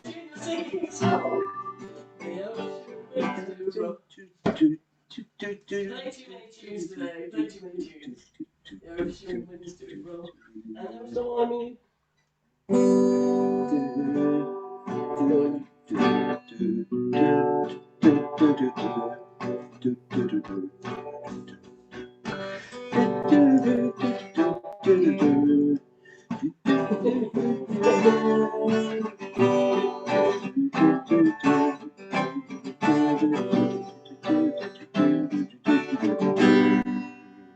Oh, it's Friday morning, we set sail, not far from land, and the captain spied the little mermaid with the comb and the glass in her hand.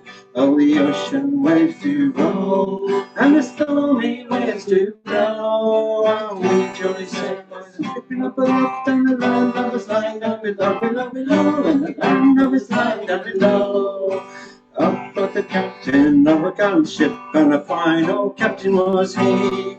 This little mermaid has told me about doom, we'd sink to the bottom of the sea. And the waves and waves do roll, and the stormy winds do blow, and we jolly sailors skipping up aloft, and the land lovers lying down below, below, below, and the land lovers lying down below. Up spoke the first mate of the gallant ship, and a fine young chap was he. I've got a wife in Port Isaac, and tonight a widow she will be. Oh, the rolling sea do roll, and the stormy winds do blow, and we jolly sailors skipping up aloft, and the land lovers lying down below, below, below, and the land lovers lying down below. Up jumped the cabin boy from his gallant ship, and a cheeky little chap was he.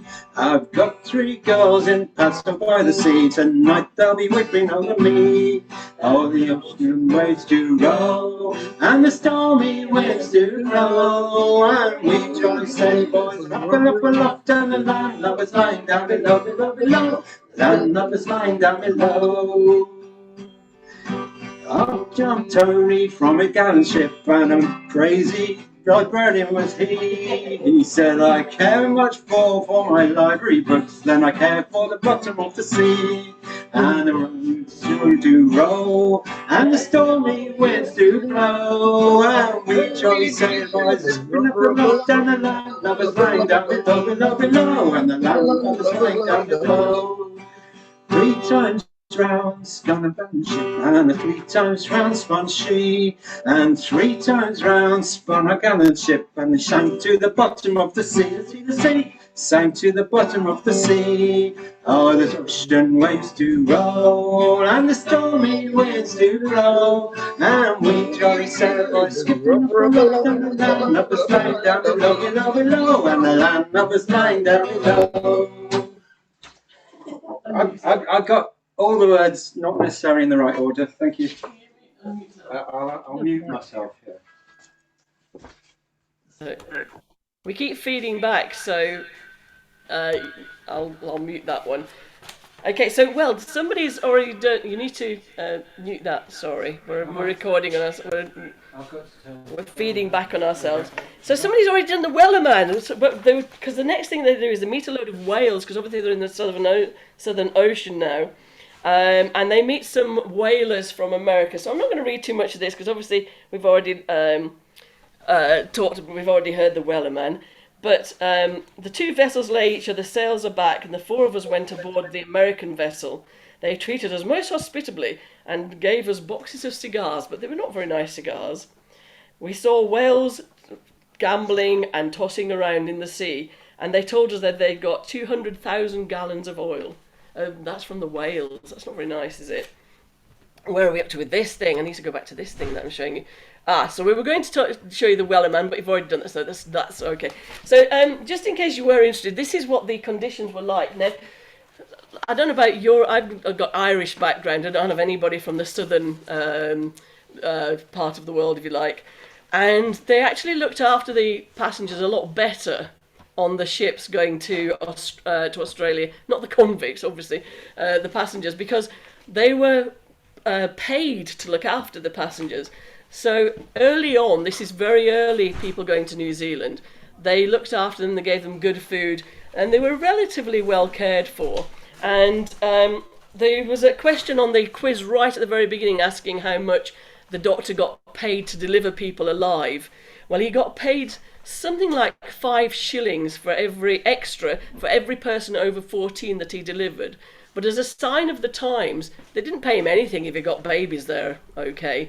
Babies were kind of a bit disposable. Now, there's a lot in this thing about when people have died and they put them over the side. But it's quite sad because when they talk about children dying, whereas now we're so cosset our children so much, but in those days, they just said, oh, another baby's died, throw it over the side, and that sort of thing. But you can perhaps see on this how the ship was arranged. So the married couples were allowed to mix to each other. The single men were definitely not. They're right at the front of the ship, near the crew. And the single women were right at the back, for obvious reasons. I think you can see that. You can see the ship on your. Can you see the ship on your? Yeah, they can. It's just you that can't. The picture. Yeah, they can see the picture. It's okay. Sorry, he thinks you can't see the picture. So this is what it looked like. This is dinner on the very first emigrant ship. Now, if any of you have seen those death ships or coffin ships that they talk about going to America, very different to this. This is not as overgrown. Now, having said that, the convict ships are different, but this is an emigrant ship. So they looked after them a bit more, and I think people paid a bit more money to get out there. So, well, they're getting to the end of the voyage now, you'll probably all be glad to know. And that's just about getting into New Zealand. So, we don't need to do about that. So, what they did when they got over to New Zealand is they went into Auckland first, which all the crew ran off. So they were stuck in Auckland for a few weeks until they got some more crew. I don't know why the crew all run off. Where do you go if you've just landed in New Zealand? You know, you have to go and kind of find your way back. But I'm guessing they got paid and they just got sick of being on it. But I would have run off, let's face it. So this is why it's a sort of a weird thing around New Zealand. So they sat in Auckland for a while. And then they made their way over to Nelson, which is where Jason's relatives landed. And this is what it looks like. So this is in 1842, what Nelson looked like. And they were all allocated land. But what I'd like to play, and hopefully this will play for you, is because we haven't mentioned the Maoris. Now, I do actually want to read this, but I can't find where I put it. So just give me a second, because I put it down. So this actually happened quite near the beginning of the journey. And this is Alfred Fell. Now, Alfred Fell, when he went to New Zealand and became part of the government out there and married another guy who also married somebody's daughter, who also became part of the government. But this is his thoughts on the Maoris. So there seems a very strange opinion on board with regard to the natives of New Zealand and our treatment of them. One of the men says that he will not go out without a gun over his arm, and another without a brace of pistols in his pocket, and they will not scruple with them. Now this seems to me very worst principle. The natives must either be our friends or our foes, and we really hope that it would be much better that the former, and we are prepared to we're not prepared to deny, but can only be kindness and confidence on our part, not viewing them as our foes, but as our friends, not as slaves, but as on a par with our own population, not treating them with jealousy or distrust or apprehension or alarm, but with openness, candour and kindness. Now these guys went out to form the government of New Zealand eventually, but he was there quite a long time, and they were much better to the. But then, unfortunately, the as you can read on here, British troops got involved, and there was land taken from the house. Now I hope that this is going to work. I really hope this plays. So this is a lament. A Maori lament of land lost. So please tell me if it feeds back or if it doesn't play, but hopefully it will. So please tell me you can hear this. Yeah.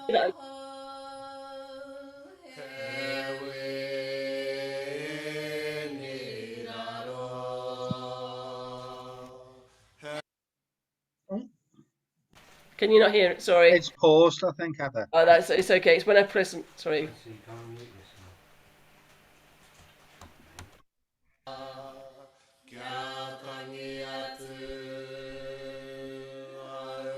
I'm going to start that again. I beg your pardon. That was my fault. I pressed. Jason was directing me to press the button, and I pressed it.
Fabulous. Isn't it?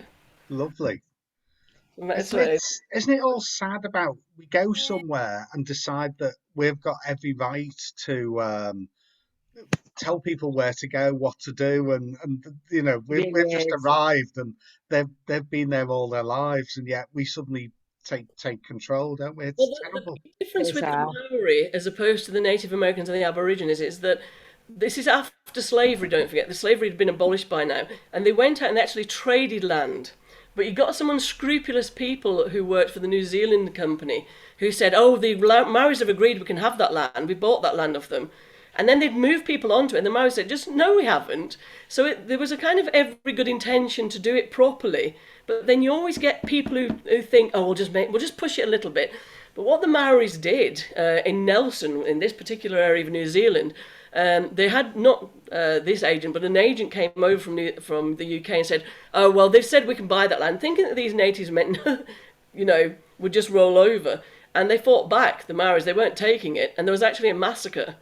And the Maoris said, we've got our rights here. And they did it all very legally, actually. And then they were attacked by some of the European settlers, and they fought back. 22 Europeans were killed, and 4 Maoris were killed.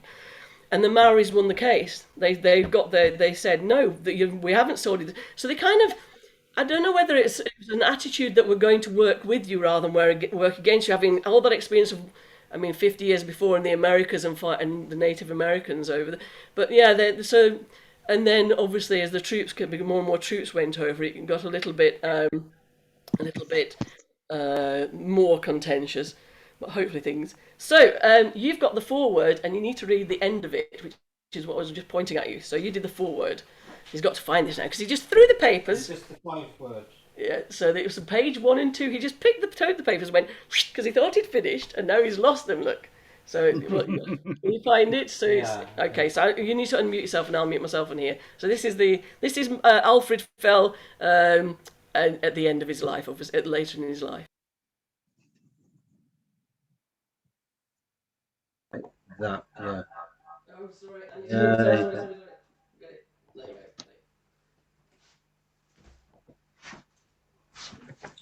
The settlers erected tents and shelters of brushwood and lived in them until they could build on the sites to which they were entitled, I believe by drawing lots. Each original settler had a town lot, some suburban land, and a farmland in the country. In 1843, Alfred Fell built a brick house and married the only daughter of Henry Seymour, who landed, he's my other great-great-great-grandfather, who landed with another batch of settlers a few weeks after the arrival of Lord Auckland.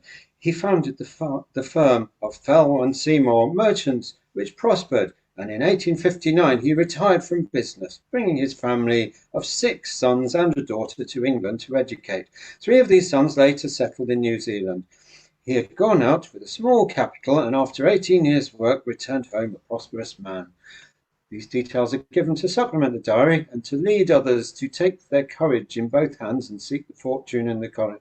Yeah, all right, ignore that. The contrast between the voyage 85 years ago and one of the great liners in these days makes a diary interesting and readers generally. The early settlers gave an example of courage and resource, which is reflected in the position taken by New Zealand today. The descendants of these pioneers have already produced world champions in sculling and tennis and in running, and the All Blacks have shown the old country what they can do in rugby football, whilst the financial credit to the country stands as high or higher than the credit of Great Britain. It is a wonderful achievement and shows the British genius and character at their very best.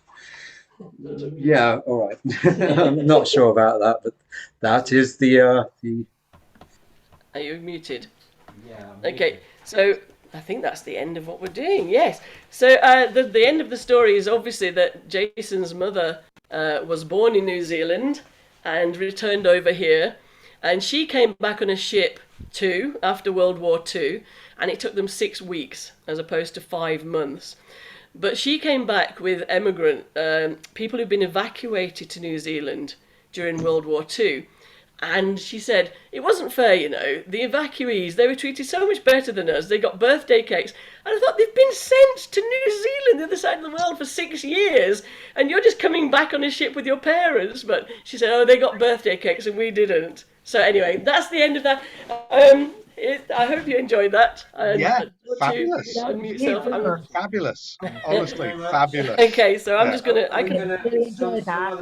Yes, Yes, please do. I'm going to unmute you guys now because I've had you muted for most of that. Yeah, someone else add to the occasion. Yes. It's a nice song. Well, yeah, we hopefully people will add to the occasion. So, Lord Hesford down there, Andrew, I can see you now. Oh, hold on. I don't know if that's me or you. Hold on. That was me. It's not us. And Andy, are you unmuted? Yes. Yep. Are you going to say anything, do anything, sing anything, clap, wave your arms around? Well, to be honest, I'm not really sure got anything of that vintage. I mean, there was some excellent stuff which came in the history there, and some of the songs and the archive material. I couldn't match that pound for pound. I do have a modern Kiwi song by a modern artist, but I'm not really sure that it would fit What, in. Crowded House? It's a funny thing you should mention that. Well, go on then. Go on, you know you want to. Oh, look, I couldn't possibly. Where's my plectrum? But no, I have been listening. It's just I was taking a phone call at the same time, and I do apologise for that. You know, but I was taking in what was being said, and some of it was bittersweet and tragic, and you know, certainly in terms of the plight of the native people, in terms of trying to stake the claim to the land, that was quite a tragic thing. You know, unfortunately, it's a thing that happens the world over, as we know from Native Americans, and the idea that they were deceived into giving over Manhattan Island for a handful of glass beads. You know, if you think about that, if anything like that had happened within the British Isles, there would be a lot said about that. You know, unfortunately, there may have well already have been. Should I do this Crowded House song or not? As a sort of a contrast.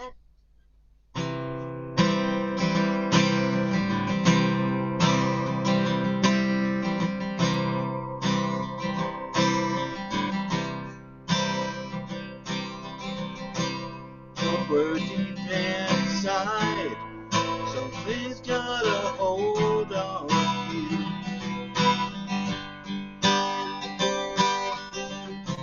Pushing me aside to stretch on forever. I know I'm wrong, the first time in my life. That's why I tell you, you better be home soon.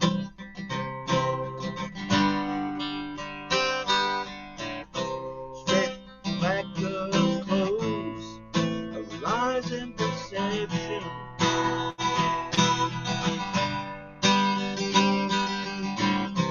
Back to nothing else, but the weekend of desert. I know I'm wrong, for the first time in my life. That's why I tell you, better be home soon.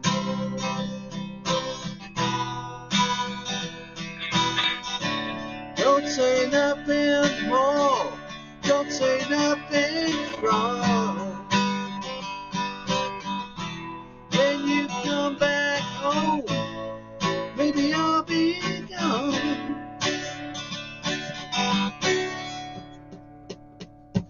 Whoa, whoa, whoa, whoa, whoa, whoa,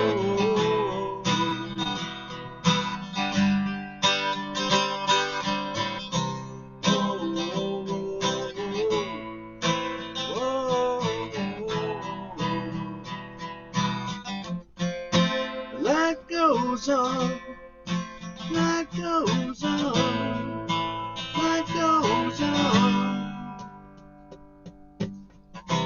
It would cause me pain if we were to end it.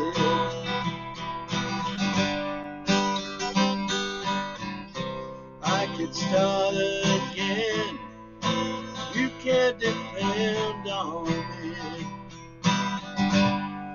I know I'm wrong, for the first time in my life. That's why I tell you, better be home soon. That's why I tell you, you better be home soon. Fabulous, young Andrew. Brilliant. Fabulous. Yeah, yeah. Thank you. I That said, was I'm not fab. really sure it fitted in with the theme, but it was. Oh, well, it does, because it's New Zealand. I mean, you've got to be as near to as you can. Alan and Sam, you were going to do another something, Yeah, weren't we you? can do one that's a nearer to home one if you want. Yeah, that would be fine. Okay, and it was written by a very, very good friend of mine. I haven't seen for years. I don't even know whether she's with us anymore. Called Bella Tweeddale. And you're going to have to mute everyone else, really, because it's going to feedback terrible. But it's about the New Brighton Ferry. So I know it's not New Zealand, but it might as well be in New Zealand for me when I first went there, because it was like you fell sick on the New Brighton Ferry, did you? No, I couldn't. I couldn't believe that such a nice place existed. Yeah, it was a lovely place, and it still is now. They've made it better. But Yeah. this is a song about the New Brighton Ferry. It's called the New Brighton Ferry song. Go for it. Well, the tram car turned at the old pier head. It's down to London stage we fled. 'Cause we'd not paid our fare, you see. They might catch you, but they won't catch me. Jump on the boat, sail away to New Brighton for the day. Well, we landed there at the end of the pier. You could see the tower and there was gear on the ferry. Ferry, ferry, Sailing on the Mersey. Mersey, Mersey. Pierhead, Pierhead, Pierhead. Sunday morning early. Early, early. With me Lambo, November. Penny and me Sonnies too. They were They were. things we used to do. And now a tiny train ran through a wood. There were tunnels too, it was all dead good. Dodging cars and the walls of death. In terror we would hold our breath. A play on the sand, a dip in the sea. New Brighton was the place to be. But tea time came and we sailed away. But we knew we'd be back someday on the ferry. Ferry, ferry. Sailing on the Mersey. Mersey, Mersey. Pierhead, Pierhead, Pierhead. Sunday morning early. Early, early. With me Lambo, Lembo, lembo. Penny and me Sonnies too. They were They were. things we used to do. Then back we'd go on the 19 tram. Not paid again, don't you tell me, ma'am. The old bone shaker seats were hard. The softer bricks in our backyard. Me mother, she shouts, your tea's all dry. Make sure you leave that sand outside. Your hands are caked and your face is black. Wash them now or you won't go back on the ferry. Ferry, ferry. Sailing on the Mersey. Mersey, Mersey. Pierhead, Pierhead, Pierhead. Sunday morning early. Early, early. With me Lambo, Lembo, lembo. Penny and me Sonnies too. They were They were. things we used to do. But the big fair's gone and the train's not there. The gales blew down old Brighton here. The towers burned down and the sand's just mud. Yesterday it was all so good. How can a seaside town just die without the people asking why? Please can we have it back again? 'Cause I remember when the ferry Ferry, ferry. sailed on the Mersey. Mersey, Mersey. Pierhead, Pierhead, Pierhead. Sunday morning early. Early, early. With me Lambo, Lembo, lembo. Penny and me Sonnies too. They were things we used to do. Things we used to do. Things we used to do. That was great. Who was it, guys? Sam, you did great. I feel like being eating broken glass and Brillos. So there Yeah. we are. Amazing. That was great. Oh, Van Diemen's Land was on Rattle and Hum by you two. I just quickly checked. Had Dave checked or not? I've actually got Rattle and Hum and I know it's on it. Yeah. No, we were trying to test Dave to see if he was young and trendy, you see. Yeah. There's just out of interest, the line landlubber. Does anyone actually know what the word lubber means? Because I bet people don't. No. No. Who did you say that song was by? Well, that song, Alan, who was it by? That song was by Bella Tweeddale. and she used to live she used to live in Kirby, and she had two sisters, Barbara and Marie, and they called themselves the Sisters on Merseyside. And I met them about 38 years ago. There's so many people out there, aren't there, who are just wonderful, can do stuff, and people don't I'd know. only ever heard one song about ferry across the Mersey. Yeah. Oh yeah. Yeah. Tony, I think you'll Yeah. find that landlubber is a mispronunciation of land lover. No, not at all, Paul. No. That was what I heard. No, that's what you think, isn't it? No, a lubber is a big, clumsy person, like a lout or a bore. So there we have it. Yeah. I was with you. I thought, oh, it's a mispronunciation of lover. Well, no, a lubber is a big lummock or a lump. So there we have it. Yeah. Where's Zoe down there? Zoe down there. Well, down on my screen. She might not be on anyone else. By the way, Tony, I have to go. Go on then. We'll let you go. Yeah. Good night, everybody. Thank you. Good night, Andy. To Heather, Time to Jason, go. Night, Andrew. Thank you, Brian. Thank you, Macca. Thank you, Alban, Zoe, Dave, and Neil. And of course, to Tony, you brought us all together. No worries. We'll speak to you tomorrow, mate. Okay. I feel a bit seasick now. I'm a bit of a landlubber. Take care. Good night, everybody. Go for it, Andy. Take care, mate. So, where's Zoe gone? Oh, there she is. She's moved now, you see. She's next at, she's below Paul on my screen now. Have you, it's awkward to try and put people on the spot and say, stick to themes, because we don't always mean to do that, actually. But sometimes it is nice to spend time thinking about a subject. Have you written anything that's sort of Australian, New Zealand, seafaring? Oh, you have? Well, of course. Yes. Fantastic. Okay, then. Right. Very much based in New Zealand. Through Bastards and Bruce, a country lay in disarray, bricks, mortar, silently weeping for lost hope, for lost love. But in a murmur, a rift ran out, clear and strong, as heroes brought containers, prior to you shots, as you as their beloved country. Excellent. Fantastic. I'm very impressed. Yeah, it's really hard because the poetry or any form of creativity, when it's prescribed, sometimes you can't quite create what you would create if you just left to your own devices. But sometimes I actually think it can be the best when there is a theme, because then it sort of really homes in that focus and it gets you thinking differently. Yeah, well, no, that is true. That is true. Neil, are you with us? Are you? Yeah, I'm still here, boy. Hello. Have you got a song or anything you'd like us to? I can pull it up and share it, or you can. I'm not sure if my New Zealand music would go down very well here. Why? What is your New Zealand music? I follow some death metal New Zealand bands.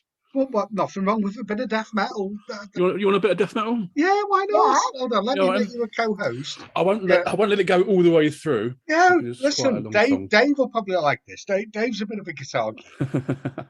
So who are they? Who are they, and what is it? And right, this band is called Shepherd's Reign, and they're a nearly all Maori death metal band.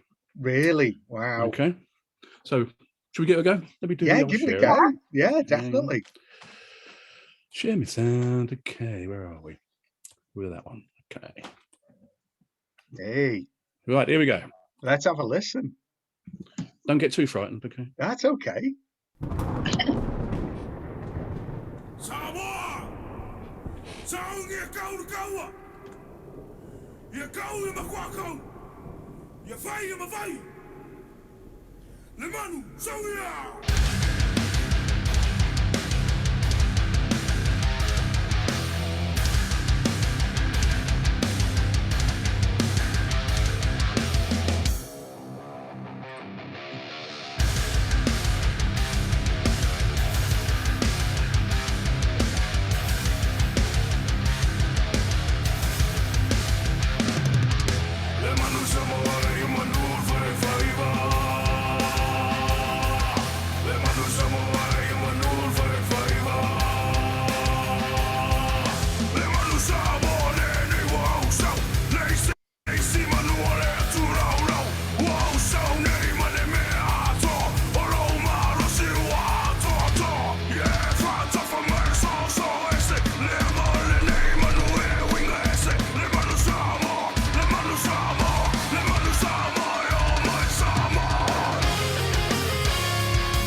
So I'll stop it there because it gets a bit absolutely light. brilliant. That's Really brilliant. good.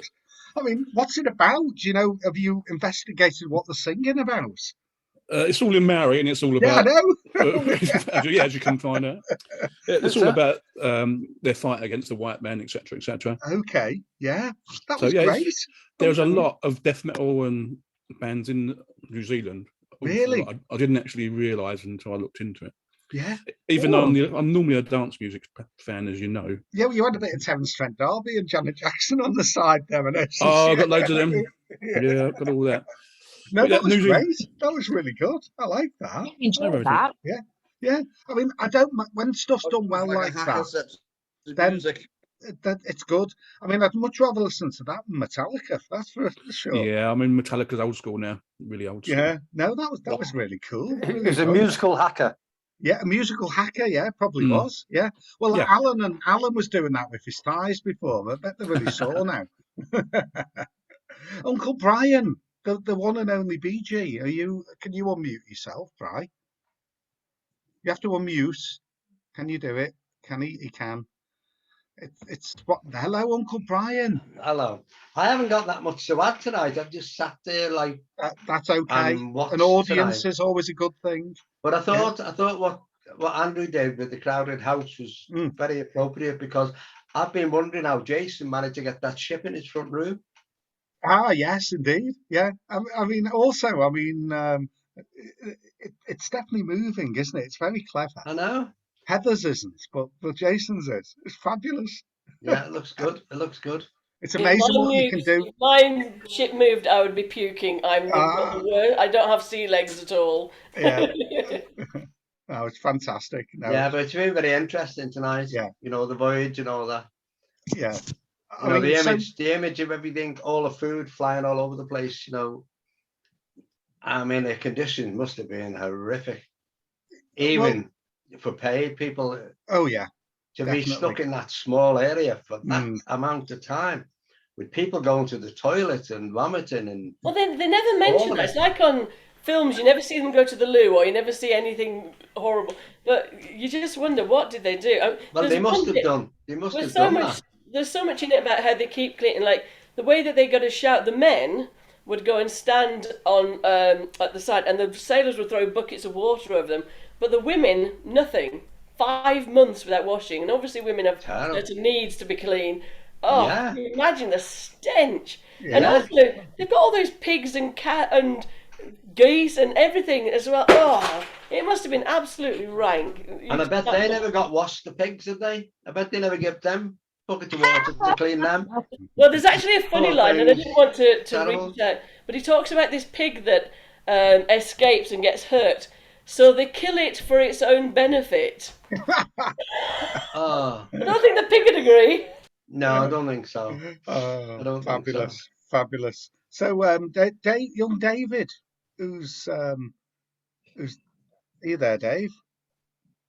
You need to unmute, Dave. You're on mute. You there we go. Have you? There we are. Did you pick up on the fact we were doing Seafair in New Zealand and whatever? Yeah.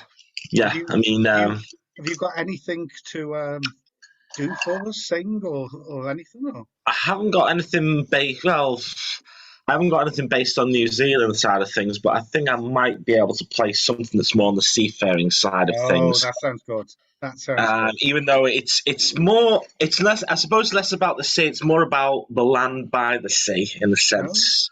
Oh, okay. The song's called "The Islander," and is one of your own or someone else? No, it's not one of mine. It's actually by a songwriter in Finland. And it's basically just tells like a story about a lighthouse keeper who's, the remote life of a lighthouse keeper. So I'll just make sure I can remember the words first and foremost. But is this one of the ones you did at rehearsals a while back before that concert? You did a couple when we were down at Vulcan.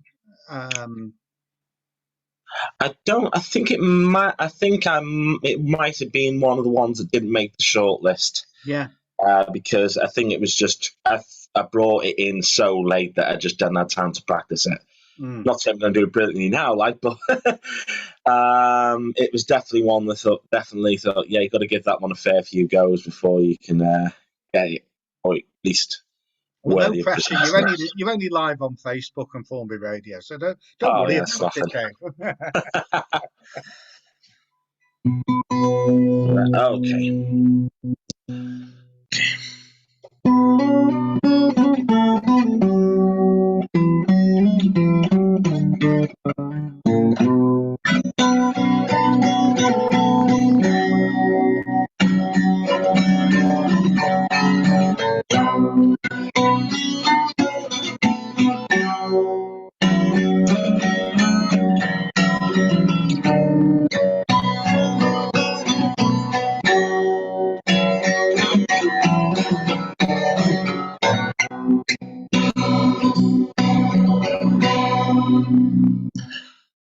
An old man by a seashore at the end of day gazes the horizon with sea winds in his face. Tempest tossed island, seasons all the same. Anchorage unpainted and a ship without a name. Sea without a shore for the banished one heard. Lightens the beacon lights at the end of the world. Showing their way, lighting hope in their hearts, long to their travels homeward from afar. This is the long forgotten light at the end of the world. Horizon crying, the tears are left behind long ago.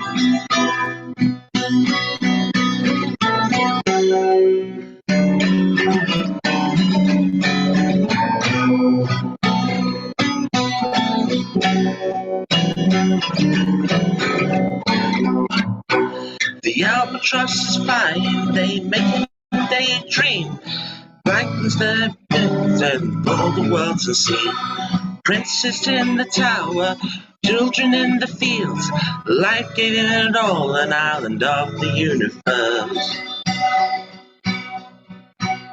Now is love's a memory, lost in the fog. Let us sail one last time, saying farewell to the world. Anchor to the water, seasons on the seabed far below. Blast on his feet and a smile beneath his brow.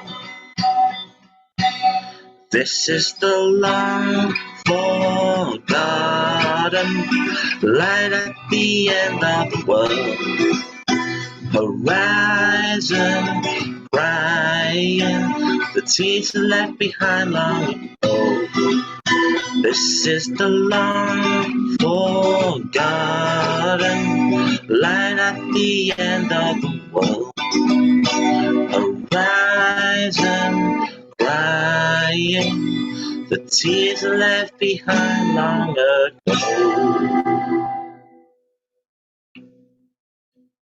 That's it. Fabulous, Dave.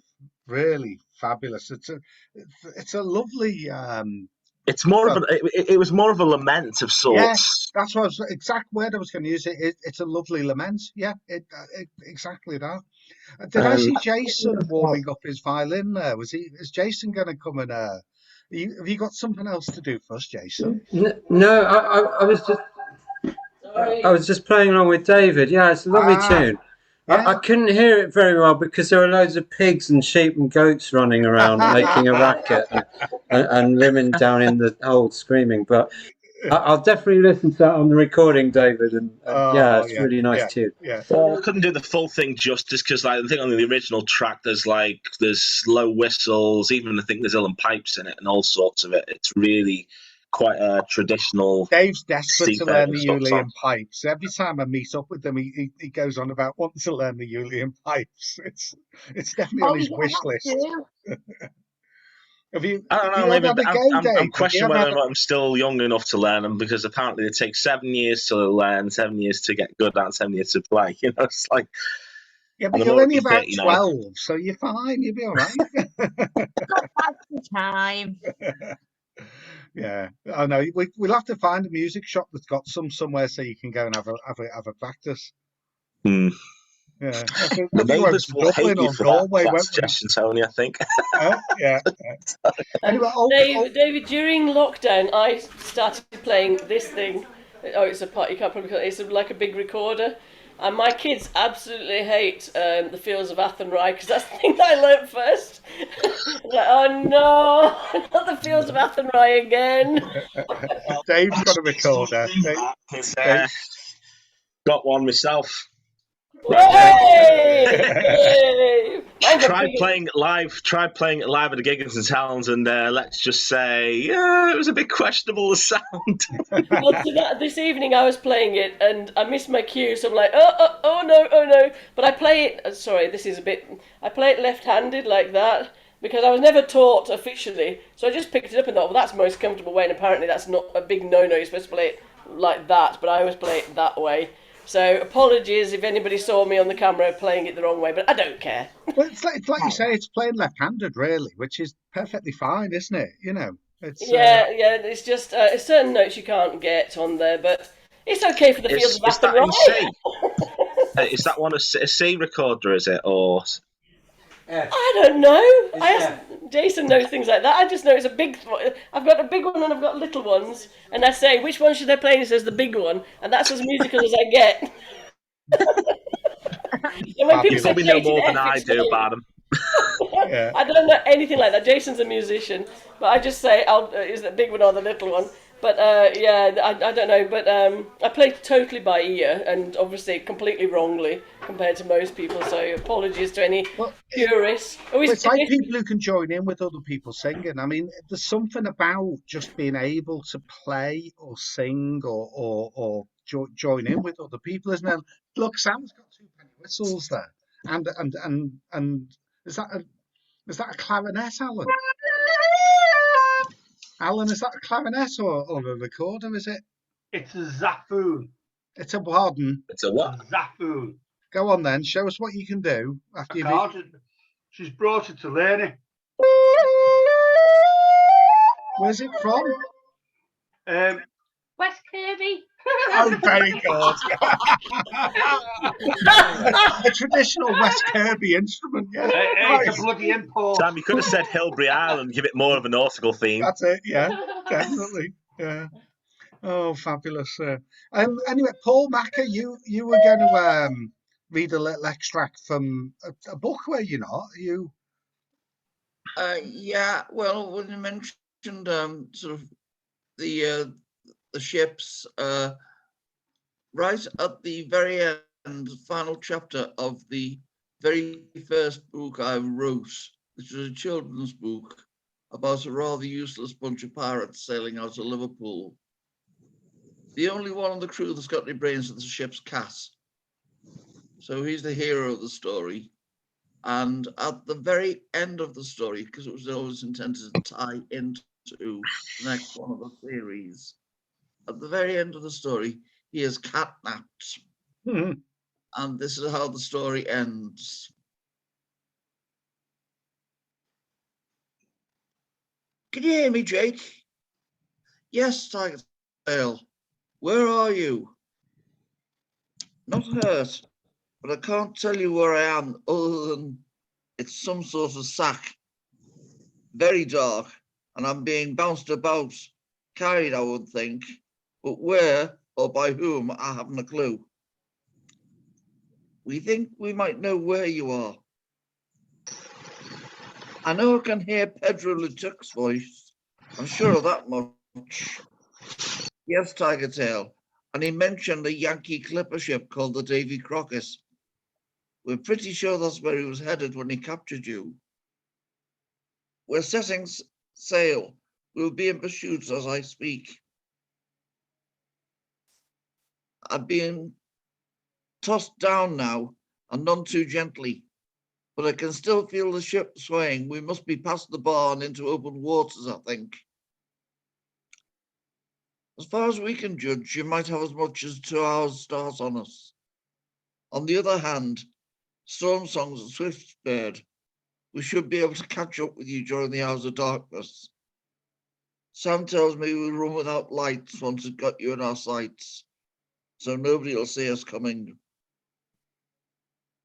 I'll let you know if I get out of this sack, but be careful. Anyone who's prepared to take petrol or Chuck on his crew isn't going to let himself be taken without putting up a fight. Keep your tail up, Tiger.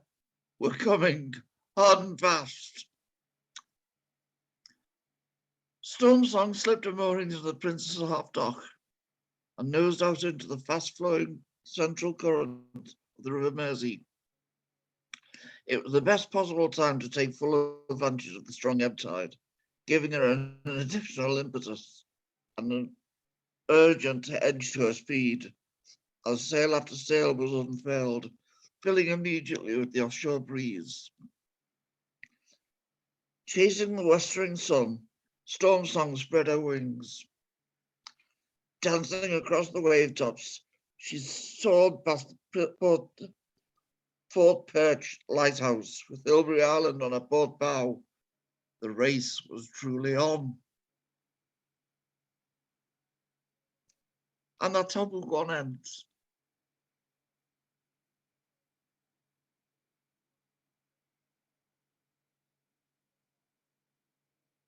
You all right, Paul? Yeah, I'm just looking to how I'll get back on here.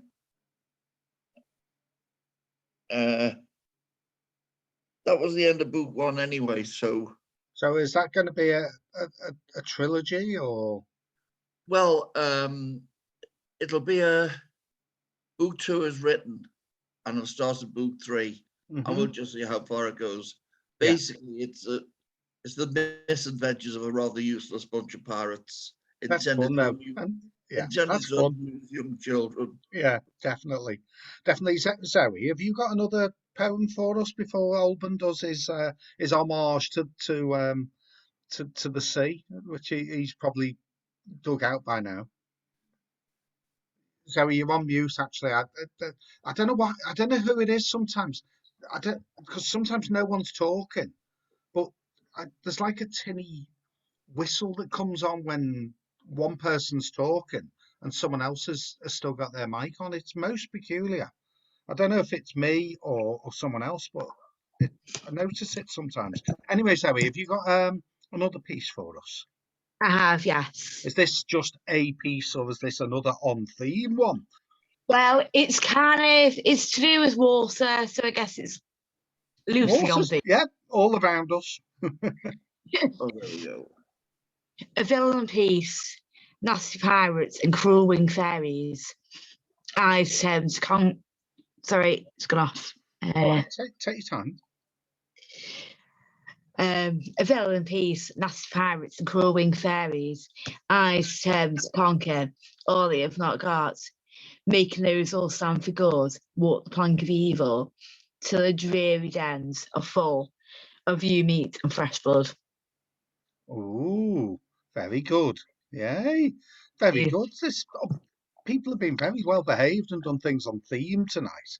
I'm very impressed. Theme, though, to be fair, because you can take it in a lot of different ways. So yeah.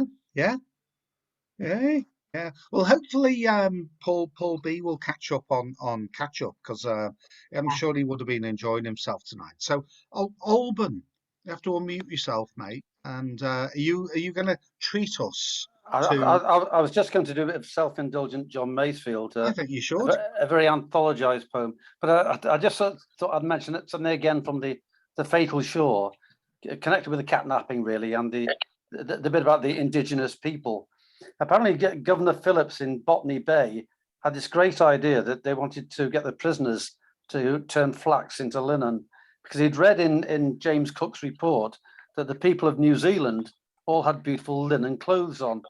So he sent a couple of Marines over to kidnap some New Zealanders, some Maoris, and they came back with two 24-year-olds who had no idea how to turn flax into linen. So it was a failed experiment. He had a great idea. He was going to sell sails back to England and make a fortune, but it didn't happen. Luckily, they didn't kill them, though. So they just put them on another ship and took them back home, which I suppose was quite forward-looking for the time. Anyway, if I can read you a very short, famous poem by John Masefield. Please do. It's called Sea Fever. and it's definitely about the sea. And it goes like this. I must go down to the sea again, to the lonely sea and the sky, and all I ask is a tall ship and a star to steer her by, and the wheels kick, and the wind's song, and the white sails shaking, and a grey mist on the sea's face, and a grey dawn breaking. I must go down to the seas again, for the call of the running tide is a wild call and a clear call that may not be denied. And all I ask is a windy day, with the white clouds flying, and the flung spray, and the blown spume, and the seagulls crying. I must go down to the sea again, to the vagrant gypsy life, to the gull's way and the whale's way, where the wind's like a whetted knife. And all I ask is a merry yarn from a laughing fellow rover, and quiet sleep, and a sweet dream when the long trick's over. Fabulous. There's something special about some poems, aren't there? There And are. oh, Francesca's here. Hello, Fran. Nice to see you. Fran's actually signed in as a person. She watches us online every week and comments on Facebook, which on my Facebook's just changed to something called Meta or whatever. And I can't see the messages on my phone. It's just my phone's a dodgy Huawei phone. So I know people like Fran have been sending me messages all evening Fantastic. on Facebook, and I haven't been able to read any of them. So anyone out there, a huge apology. I know quite a few of you have been saying you're enjoying yourself and liking what's been going on, but I can normally reply, but my phone's updated Facebook, which is I'm sure it's good in the future. I'm gonna have to change my phone and go back to a boring, whole Sony or iPhone or something. And for those that don't know, Fran is a handmade greetings card maker. She makes she called it Crafty Nutkin. She's got her own little business, and she makes handmade well, basically almost 3D cards for almost any occasion. Easter is coming up soon. Don't know how quick she can make them. Can you make them by locally? I would assume you can still make them for the weekend, Frank, could you? Can for the weekend. Just about. Just about, yeah. Yeah, just about. So, but bear in mind, folks, that supporting proper local craftspeople, like supporting local writers, local singers, we all should do it. I mean, it's so easy just to go and buy an Ed Sheeran CD or a James Patterson book or, a card from Clinton's or whatever. And there are times where you do leave things late and you are on your way home and you go, oh, God, oh, no, I've got to buy a card for me, next door neighbour, it's their birthday or something. But if you can plan ahead and find someone like Fran on Facebook or other places, send them a message and say, it's my mum's birthday on the 9th of June. So, she's called Anne and, dear mum, she likes cats. Can you do a card with a cat on and whatever? And you're paying the same money. Here's one she's prepared as we speak. She's been sat there poking holes in a bit of paper. Just hold it up, Fran, so we can see it slightly a bit more. Well, is this Wow. Matthew and Jessica, a wedding one? Ah, happy wedding day. Brilliant. Yeah, so fantastic. I mean, it must take ages cutting them out with really sharp scissors and twisting and turning like that. Must be hard work. Oh, she's got a sharp knifey thing. You'd have to watch out for that. Anyway, just very quickly before we let anyone else. Oh, sorry, Paul, go on. Just a quick buzz into Alban. Am I right in thinking that the first time I heard that poem, it was actually set to music and sung? It has been set to music and sung, so yes, quite probably. I couldn't say who by, but it probably did the folk circuit, didn't it? Like John McGonagall or something. Oh like yeah. Well, Dave will Google it while we're just filling people in on other things. Next Monday, we've got our lovely friend Derek Shelmerdine back with us, and he's doing the origins of Pink Floyd up to when Sid Barrett lost his marbles, basically. So Dave will probably like that because I bet Dave's a bit of a Pink Floyd fan. Dave, I love Pink Floyd. do you know how to play "Wish You Were Here" or something? Can you play that next? No, it's too difficult. Oh, okay, you'd have to do another brick in the wall then. Well, maybe part 3, but not part 2. So no. Jason plays it sometimes. Oh well, if you're able to tune in next week, guys, then if you want to play a Pink Floyd song, Derek's going to do all the backstory of what they were called before they were Pink Floyd and how posh they all were and all that. And it's always nice if someone can join in live, like Jason and Dave probably can. So it's Pink Floyd next week, and then the week after's just a general open mic.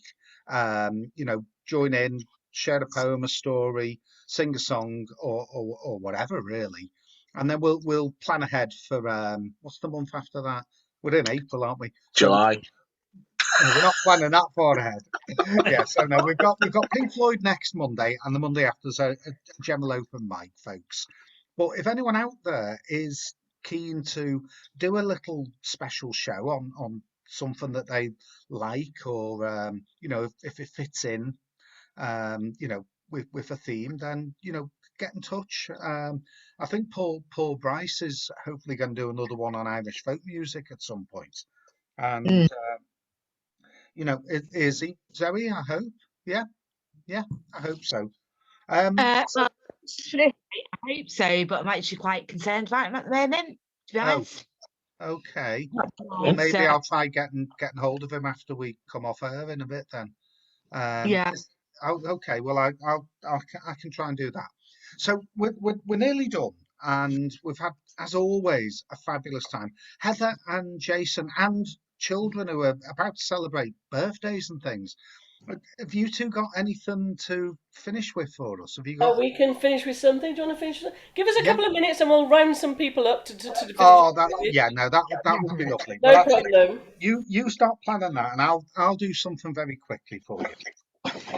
The owl and the pussycat went to sea in a beautiful pea green boat. They took some honey and plenty of money wrapped up in a £5 note. The owl looked up to the stars above and sang to a small guitar. Oh, lovely pussy, oh, pussy, my love, what a beautiful pussy you are. You are, what a beautiful pussy you are. Pussy said to the owl, you elegant fowl, how charmingly sweet you sing. Oh, let us be married, too long we have tarried, but what shall we do for a ring? They sailed away for a year and a day to the land where the bong tree grows. And there in a wood a piggy-wig stood, with a ring in the end of his nose, his nose, with a ring at the end of his nose. Dear piggy, are you willing to sell for 1 shilling your ring? Said the piggy, I will. So they took it away and were married next day by the turkey who lives on the hill. They dined on mince and slices of quince, which they ate with a runcible spoon. And hand in hand on the edge of the sand they danced by the light of the moon. The moon, they danced by the light of the moon. Brilliant, Don't you just Tony. love Hey. bit of Edward Lear? Yeah. So I don't always do anything, do I? You say I do all the waving around and talking, and don't ever sing or read anything. I thought I'd do something really. You can't. It's funny. It's funny you've just done that, because I'm going back about 30 years ago. My sister, who's in Australia, she used to love that poem. Yeah. And so she used to read it to me from Australia. Yeah. And so I did like 2 or 3 little paintings of the owl and the pussycat in the boat, and I sent them off to her. Oh, lovely. So whether she's still got them, I mean, one day, idea. I mean, I'm way behind on learning these things, but when I eventually get a bit of free time next week, I'm going back up to see Kareen, my ukulele teacher, and I reckon I could probably learn that one. I could probably learn the ukulele for that one. Well, I've not played now since December, because since I started work 4 months ago. That's all I've done. Wow. Because Alan and Andy and a wonderful friend of ours, Kasuki, were rehearsing for the April the 30th, Alan, the Festival of Words and Music.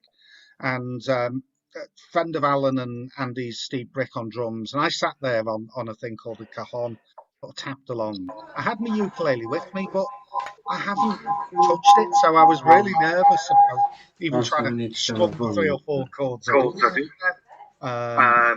So I'm going to have to practice. Going to have to do some practice.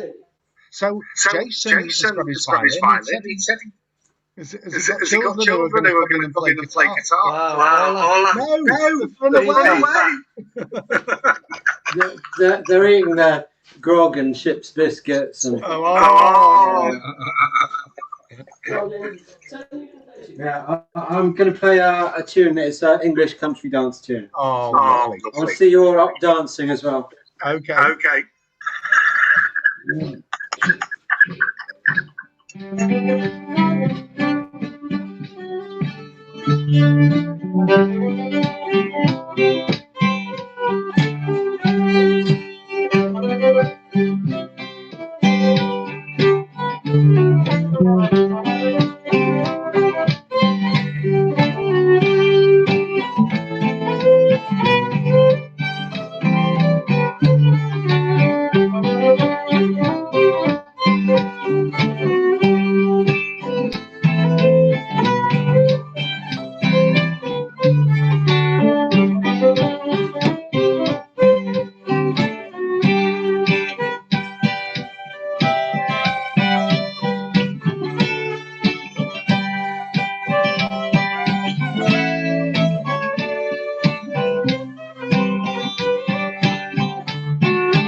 it goes on.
It was beautiful.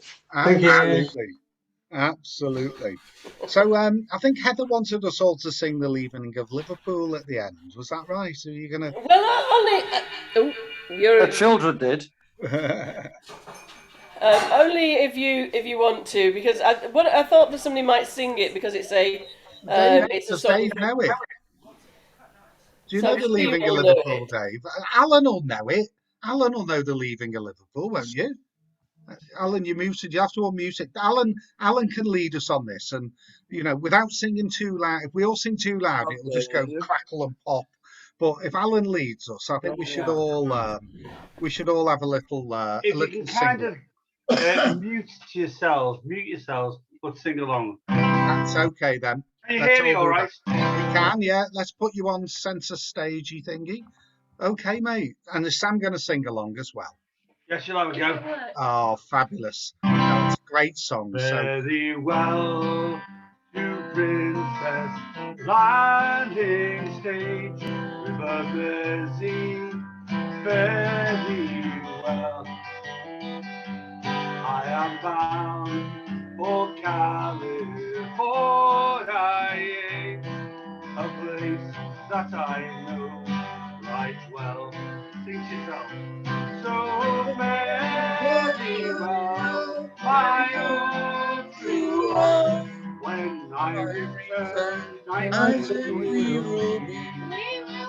It's not the leaving of Liverpool that leaves me, but the darling when home.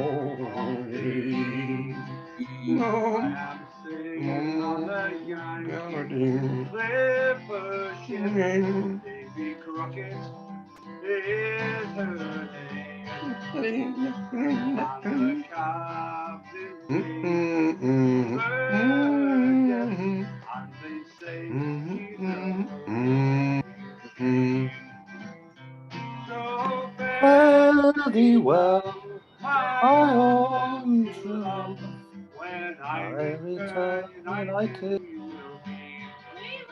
It's not the Not the leaving leaving of Liverpool that that grieves grieves me, me, but but me, darling, darling, when when I I think think of of thee. I have sailed with Burgess twice before, and I think I know him well. If a man's a sailor, he'll get along. If he's not, then he's sure in hell. So fare thee well, my own true love, Love, and when I when I return return united we will be. it's not the Not the leaving of leaving of Liverpool that Liverpool that grieves grieves me. me, It's but the me, darling darling, when when I I think think of of thee. well, farewell to Lower Frederick Street and St. Terrace and our Park Lane. I am bound away for to leave you, and I'll never see you again. So Well, fare fare thee thee well, well, my my own own true true love, love. and when When I I return return united united we we will will be. be. It's It's not not the the leaving leaving. of Liverpool that grieves me, but my darling, when I think of thee, I am bound for California, by way of stormy Cape Horn, and I will write you a letter, love, when I am homeward bound. So fare thee well, my own true love, and when I return united we will be. It's not the leaving Even of of Liverpool Liverpool that that grieves grieves me, me, but my my darling, when darling, when I I think of think of thee. thee. So fare Fare thee thee well, well, my my own Own true true love, love. and when When I I return return united united we we will will be. be. be. It's not Not the the The leaving leaving of Liverpool. Liverpool that grieves Grieves me, me, but my darling, when I think think of of thee. thee. Fabulous, Alan. Fabulous. That was lovely. So such a lovely song, isn't it? I mean, we everything's all about what's out now, and we forget sometimes that there's things that have been around a long time that have got real meaning and real melody and a story in it as well. It's a fabulous song. Fabulous. Anyway, Heather, we'll let you draw a closed proceedings. If you can unmute yourself, and we'll put you on centre stage. Sorry, while you guys have been playing, my daughter handed me a whole mug full of red wine, and I don't drink Oh, very because it's nice. her 21st tomorrow. It So we're is, I kind know. of So you got we're lots of kind of people round. having a little drink. So Why yes, not? but anyway, I hope everybody enjoyed. We have done I hope you all absolutely. enjoyed our trip to New Zealand. It was great fun for us to do all the researching. Actually, we learned a lot about music. Some not the sort of music we usually play, particularly the Dibden stuff. But it was interesting. I know Jason particularly doesn't like Gilbert and Sullivan, but Yeah, I do. But it reminds me of his granny. I think she used to play it too much. First things I ever did was Gilbert and Sullivan many years back. I was in Crosby, Gilbert and Sullivan for 6 years. There you go. Yeah, Those are the songs. You know, he knows them all. I think it's one of yeah. those things. But yeah, it's interesting to learn the history of the music because, we think that it started in the 50s 50s or whatever, but popular music went way back, and it was people wrote. So yeah, but anyway, I hope you all enjoyed it. It was a bit We something have. that was different for us to do. Yeah, great. Yeah, no, honestly, it's been tremendous. And if in a few months, well, any time in the future you want to, really, if you and Jason want to put together, you know, an evening of songs that you do want to, Well, Jason's in a Cayley band, so I'm going yeah, to volunteer him yeah, because if and he and his Cayley band, I'm sure can do a whole stack of stuff for you that I oh, don't that would have be to. lovely. So I don't have to sing early 18th century songs anymore. Hey, look, no, it's you've got to try something new every so often, haven't you, Ruth? Yeah, well, it's my daughter's 21st birthday. Just nipped upstairs, so Oh, we're going to go and have a little drink because do so. 21 years has gone a lot very Oh, quickly. yes. And the last couple of years, you haven't really been able to celebrate, have you? So, No, no, she actually make the wants most of it. she wants an under the sea birthday party. Okay. So we thought we'd got rid of all the pirate stuff, but now we've Yeah. got to roll out all the pirate party stuff again. So it's And been you're doing good it under the tonight. sea like the Little Mermaid, then. Yep, we've got mermaids, seahorses. Did you? We've got. I don't know if you can see up here. Oh, you probably can't because you've got a No, filter. you've got your clever Yeah, backdrop on, there's which an is very cool. octopus. We've got a jellyfish around the place. It's hanging from the mizzen mast. Yeah, yeah. Jellyfish and In an all sorts of octopus's things going garden. on. No, thank you to both of you and the rest of the family for giving us what you've given us tonight. It's been an absolute treat of an evening. Thoroughly It's enjoyed. nice. It's nice to do something that is different, you know, and share that story, and you know, with a personal connection. It's bonkers to think that you've got a relative like that. My only two claims to fame, which some people know, my great aunt was the last woman hung in Liverpool. She was a poisoner. She got rid of 3 husbands. Teresa Higginson, and yeah, she did three husbands in by poisoning them for the insurance money. And there is a book written about it called The Black Widow of Liverpool, and that was Well, that should be the theme for one of the weeks. maybe I've got a copy of the book. I will have Murderous to. wives. Yeah, murderous wives. And my granddad, my mum's dad, he worked for Al Capone. He actually worked for Al Capone in America. He was married 3 times in England, and he was married in America. And we've got relatives that we only found out when my mum did the family tree. She did some research, and we've got relatives that we've never met who live in America. Yeah. So he was much married, my granddad. Yeah. So I think we've probably all got stories in the closets, haven't we? Yeah. I Anyway, think listen. especially you guys are from the sort of I'll Liverpool sing a area because song, there's so many people who travelled all over the world from there, aren't there? Yeah, and that's part of it, isn't it? Yeah. Anyway, guys, I'm going to stop the recording. Thank you all.